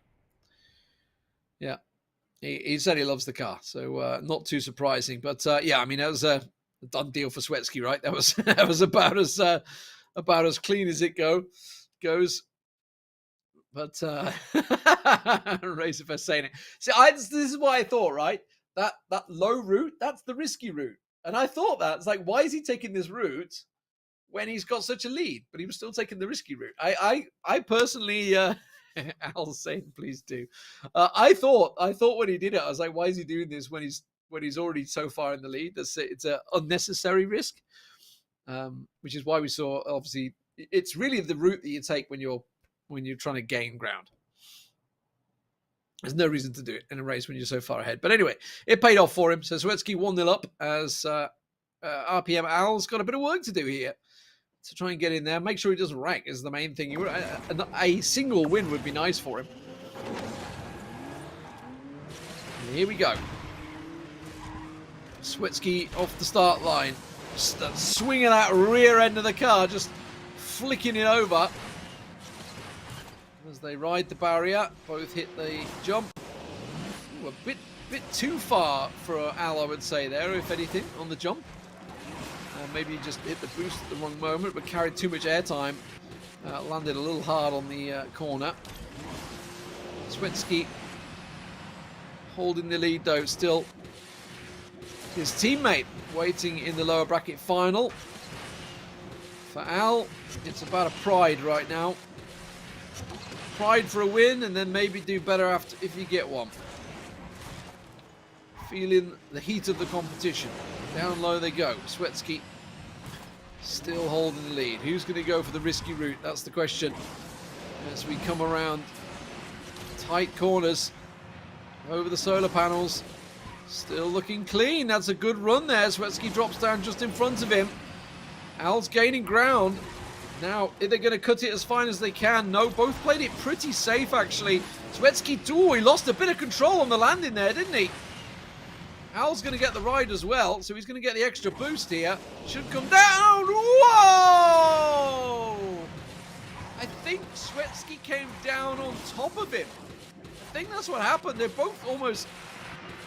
I mean, I couldn't really tell because it just looked like he disintegrated, but it was definitely... I almost feel that he landed, sort of went through Swetsky there. I couldn't even make out what happened. I honestly couldn't even make out what happened, but Al, unfortunately, gets wrecked. It looked to me that Al was actually taking the better line. That's what it looked like, and then, yeah, then that happened. So, oh well. Unfortunately for Al, unless Swetsky makes a mistake here, which I don't think he's going to. Swetsky should be going over the line. There it is. There's the win. And Swetsky will take it 2-0. So RPM Al, unfortunate for him, wrecked in both races. And I got to be honest, it was hard for me to tell. I thought he had it. But yeah. Not Al's day, unfortunately. Not Al's day. And Swetsky will go through. And what that means is we now have an all-pro affair in the lower bracket final. I'm sure they were hoping to have this in the upper bracket final, but it's not the case. As I get a fly just drift in front of my face. It does mean that, we have Racer Best versus Swetsky, the two leaders of Pro. So facing off against each other. So I guess they've got to put the money where the mouth is. Racer Best claiming he is legit the number one driver. And now he's got to see if it's true. Let's see. Here's the brackets. Just a confirmation. Lower bracket final. N2O, a.k.a. B-Win from Peru. Sat ready and waiting to see who is going to be there. Racer Best. Swetsky's going to get demoted if he beats me. There we go. Well, they're both going to be joining the game. Yeah, I mean, the question is, right, is it going to be the rematch? Are we going to get back to the rematch? Are we going to get Racer Best up against B-Win again? Or are we going to get Swetsky up against N2O again? Like both of them have been beaten. Both pros have been swept aside by B-Win, aka H2O, or N2O, so he's not water, he's nitro. But here we go. Off the line. I was about to say, are they going to be clean off the line? I was just thinking, are they going to ram each other? Racer Best has been ramming and muscling each other at the start. But of course, as you can see, we are in San Francisco. Apologies. The city by the bay, and it is the bay we're going to be heading down towards now. And Svetsky will hold it down. In towards the dockyards. Both hitting the spins, pretty much identical. Racer Best staying just behind him. Got to be careful he doesn't get caught underneath. Both hit the spin. This is where we've seen so many people wrecked throughout the day. Alex, Jägermeister, Sukti. Oh, and there we go. Svetsky goes down. And honestly, the triple jumps has caught so many people out. Be it the Golden Gate, the triple jumps, or just this section here as you go underneath. We've seen so many people go out on this track. It's another one of those really risky ones. One of the most, safe to say, most dangerous sections in any of the tracks we run in this tournament today. And that means, well, barring any risky plays, I expect Racer Best to avoid. We could be seeing him picking up the first here in this best of three. Didn't really need to go for the spin there, I gotta be honest, but maybe he wants to get as much to get the shockwave, I guess, for this point here. I guess that's why he went for it. Because if you look, Svetsky's way off the shockwave. Yeah, I guess that was why it was. Into the triples, repositions his car, and that's exactly what he wanted to do the first time around. Wasn't the case though. Racer Best will go over the line, and he will be 1-0 up in the series in the battle between the two pro drivers. Solid driving overall. Racer Best looking to get himself a rematch from that upper bracket on N2O. And I got to be honest, it was a very tight upper bracket final. So that's where I expect it to go. We'll see, though, as anything can absolutely happen. We've already seen Sukti coming back on this map. We've seen Alex coming back on this map. So we know that it's absolutely possible on the San Francisco. In fact, yeah, both of the platforms, the person that lost the first race has ended up coming back to win. So we'll see whether that's going to be the case here. Or whether the triple jumps will claim another victim. As we wait for the racers to get themselves ready. If you've just joined us, by the way, you've missed an incredible days of action. We've been on for the last 3 hours now, just over 3 hours now, covering all the tournaments on iOS. Some magnificent driving on the Android. Some absolute immaculate driving, and here on the PC, some brutal driving overall. Has been, I would say, very physical on the PC side of things. Svetsky is the man who took the lead from the start, though, as he did in the first race. Let's see if he can hold it. As Racer Beast now goes off on the charge. Svetsky the ground running. This is where the drivers have been caught. Ooh, that was a mistake. He almost caught on the side there. Gains a bit of ground. Both get the shockwave boost into the triples. I was just looking where Svetsky was. I had a feeling that Best was about to land on him. Gets himself a cheeky 360 in there. Like it, Racer Best. Like it. Has gained himself quite a bit of ground in the corkscrew, hasn't he? That's got him right back on him. Looking for the quick 2-0, I think. See if he can get it all done in this one race. As Svetsky will be feeling him breathing down his exhaust pipe fumes. Goes through the spin. We've seen people getting wiped out there. That's why Alex managed to get himself the lead last time out in the spin. Wrecked the opposition. A little wide from Racer Best there, though, on the corner. Spins in, both of them, 720s. Comes on the next jump, doesn't go for the spin, may well just get ahead. Where's he going to come down on top of? Not on top of him, that's for sure. Racer Best manages to get the lead over Svetsky. Where's Svetsky going to be? Is he going to come down on top of him? No. goes through the corkscrew, gets himself the jump, goes for the spin, just tries to risk it. That's very tricky through this section, gets himself into the spin. You love to see it, absolutely nails it dead on. And Racer Beast should have this one in the bag in 2. And he goes over the line. And he will take it. A magnificent overtake in what was a very, very risky section. We've seen so many cars, so many drivers wipe out on that exact section, doing that exact same thing. But it paid off. It absolutely paid off. Woo! And now we have our grand finals. It's gone so bad. My camera's lost. It's gone blurry. I got that excited. My camera's gone blurry. There we go, ladies and gentlemen. Come on, camera. Keep up with me. Keep up with me. No, it's lost it. It's lost it. Boom. There we go. Bring it back. In we go. It's my camera's lost completely. It's completely lost itself. But anyway, let's have a look at the brackets. There we go. It's back in action. I got that excited and my camera couldn't keep up. So here we go. It's a rematch, isn't it? A rematch of the upper bracket finals. N2O, who came back to take it 2-1 over Racer Best in that upper bracket final. Racer Best finds himself here after taking down his teammate Swetsky 2-0. The car preferred the water side a bit more. Yeah, Will, aka Swetsky. But he goes down 3rd place in the tournament. And now we have ourselves a grand final. So just to reiterate what's going to happen in the grand final here, N2O will be coming into this with a 1 race advantage. So he obviously, because he's come through the upper bracket, that's the advantage they gain.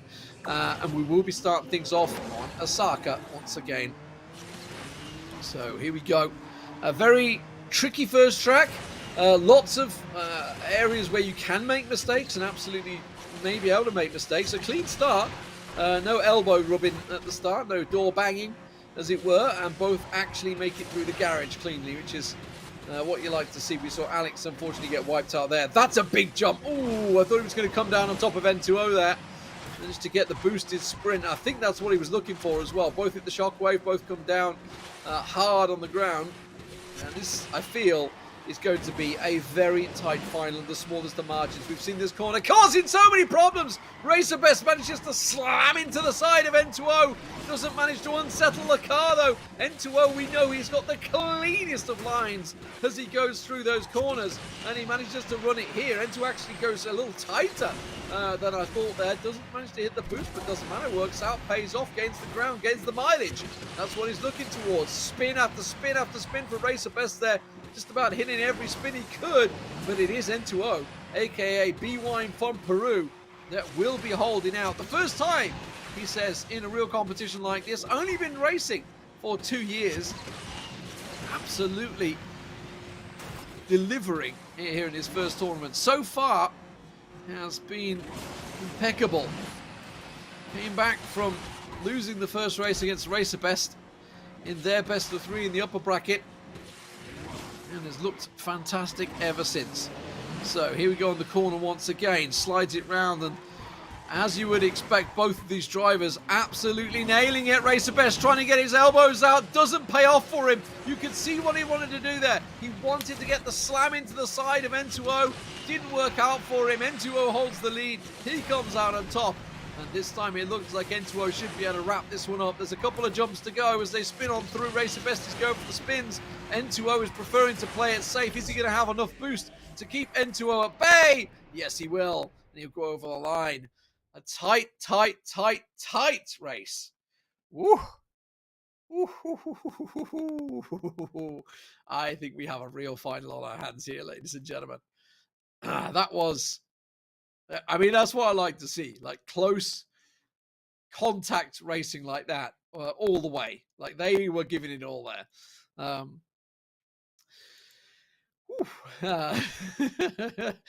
Within the lines of clean racing, as close as they could run it, I think it's safe to say. There was a couple of moments you could definitely see there, but spin didn't quite pay off for Racer Best there. But I would say, if I'm thinking back to previous finals of, say, Dark Hyper on their Android, that was where Sukti was running a much cleaner corner. But the problem is N2O doesn't run that corner wide. He runs it absolutely perfect. So it has been real tight so far. So race 2 underway. Currently a lead for N2O, but he will be trailing this time around off the start. Left side advantage, it seems, on this track, but that's why we run it twice, right? So you both switch inside, so no major advantage for either driver. You both have the same situational positioning at the start of the race. So this final race on Osaka, we'll be moving over to Shanghai after this one.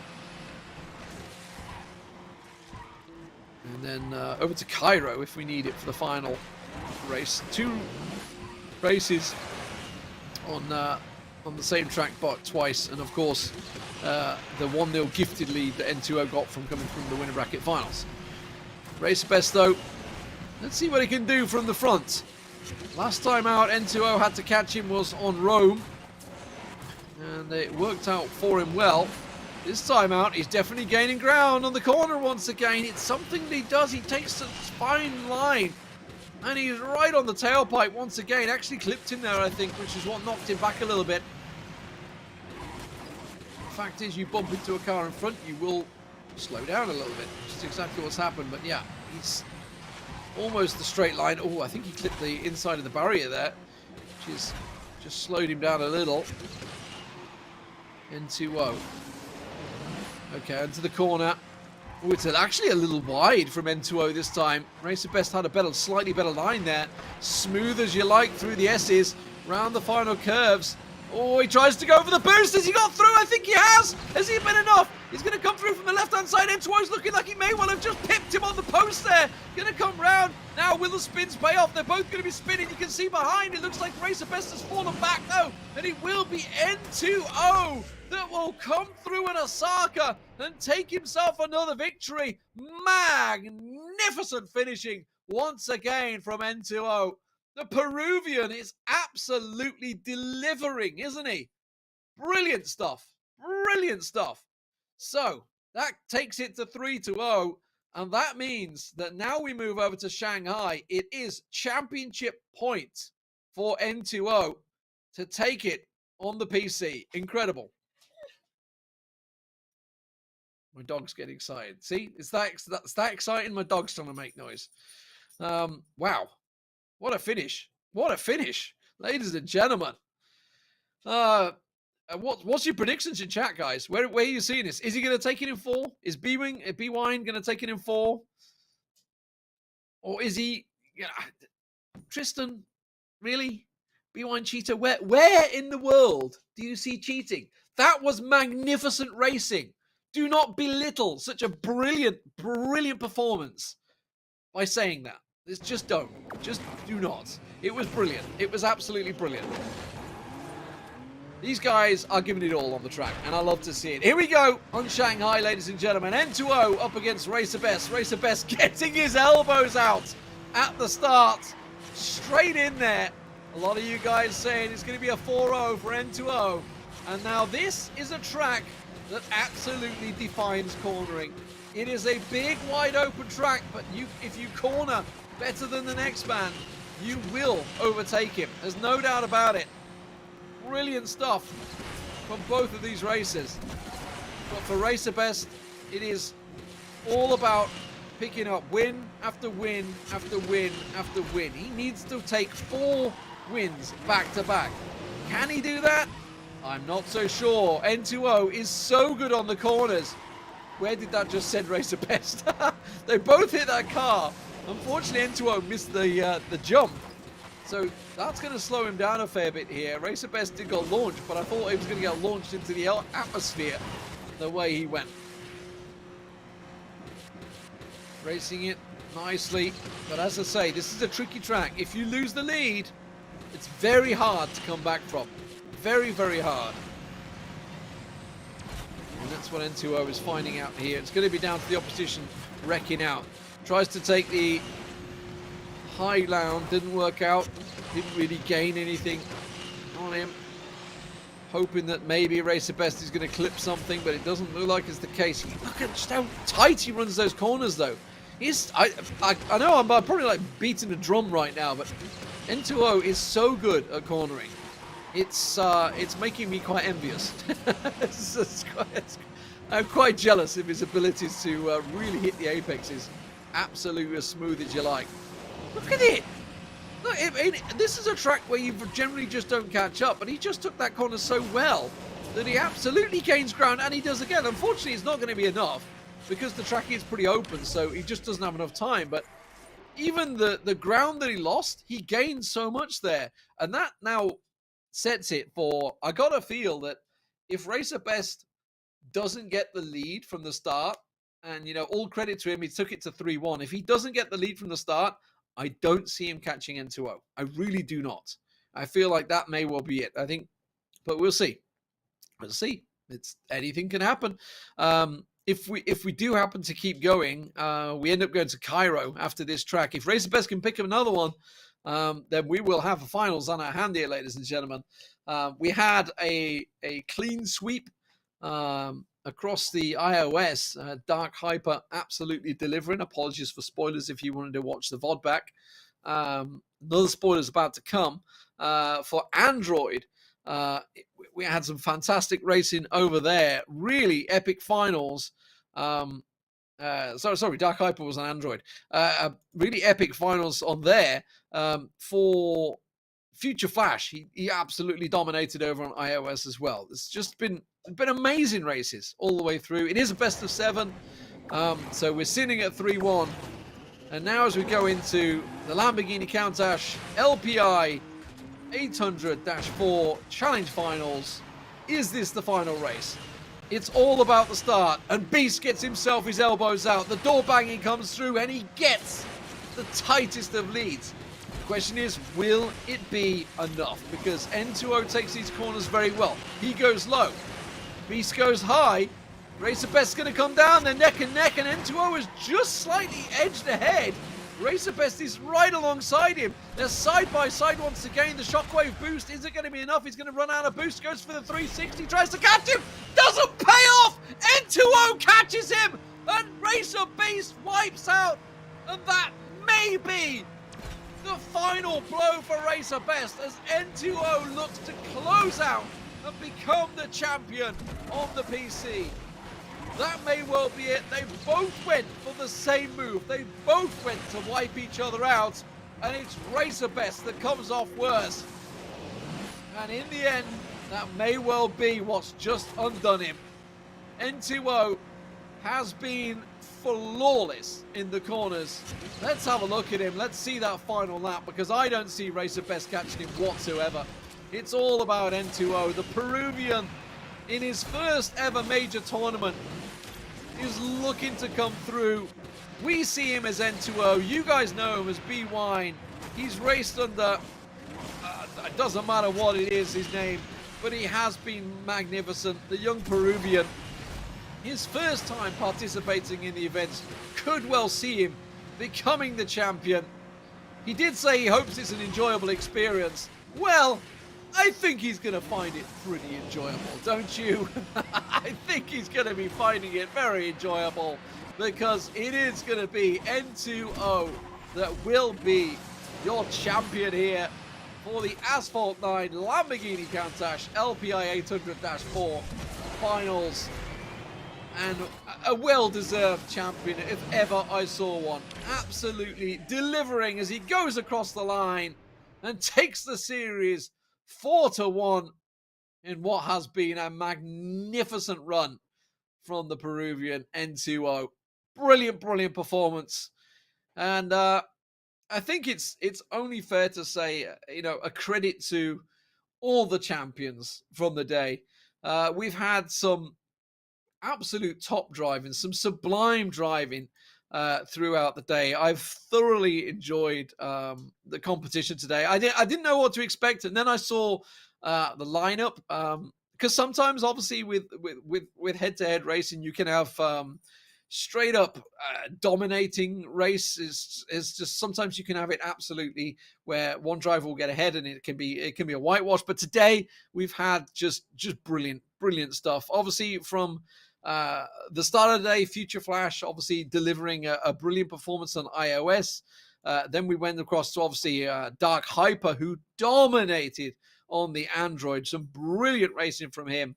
And now at the end to see N2O, aka B Wine, picking up another brilliant performance there. Overall, what a magnificent day, ladies and gentlemen. What a magnificent day. I hope you've all enjoyed it as much as I have talking about it here for Asphalt 9. Thank you very much for you guys, Asphalt 9, for obviously hosting the competition, because obviously without them, we wouldn't have the game. Thank you very much to Lamborghini Countach, or Lamborghini themselves, for bringing us the Countach, reviving it from my youth, to bring us the LPI 800-4 Challenge Finals here. It has been brilliant. Thanks for you guys in chat for joining me throughout the day. I know you guys have been cheering on your favorite drivers throughout. And thanks to everyone behind the scenes production. It has been a very smooth run tournament. I love to see it. Until next time, I wish you all the best.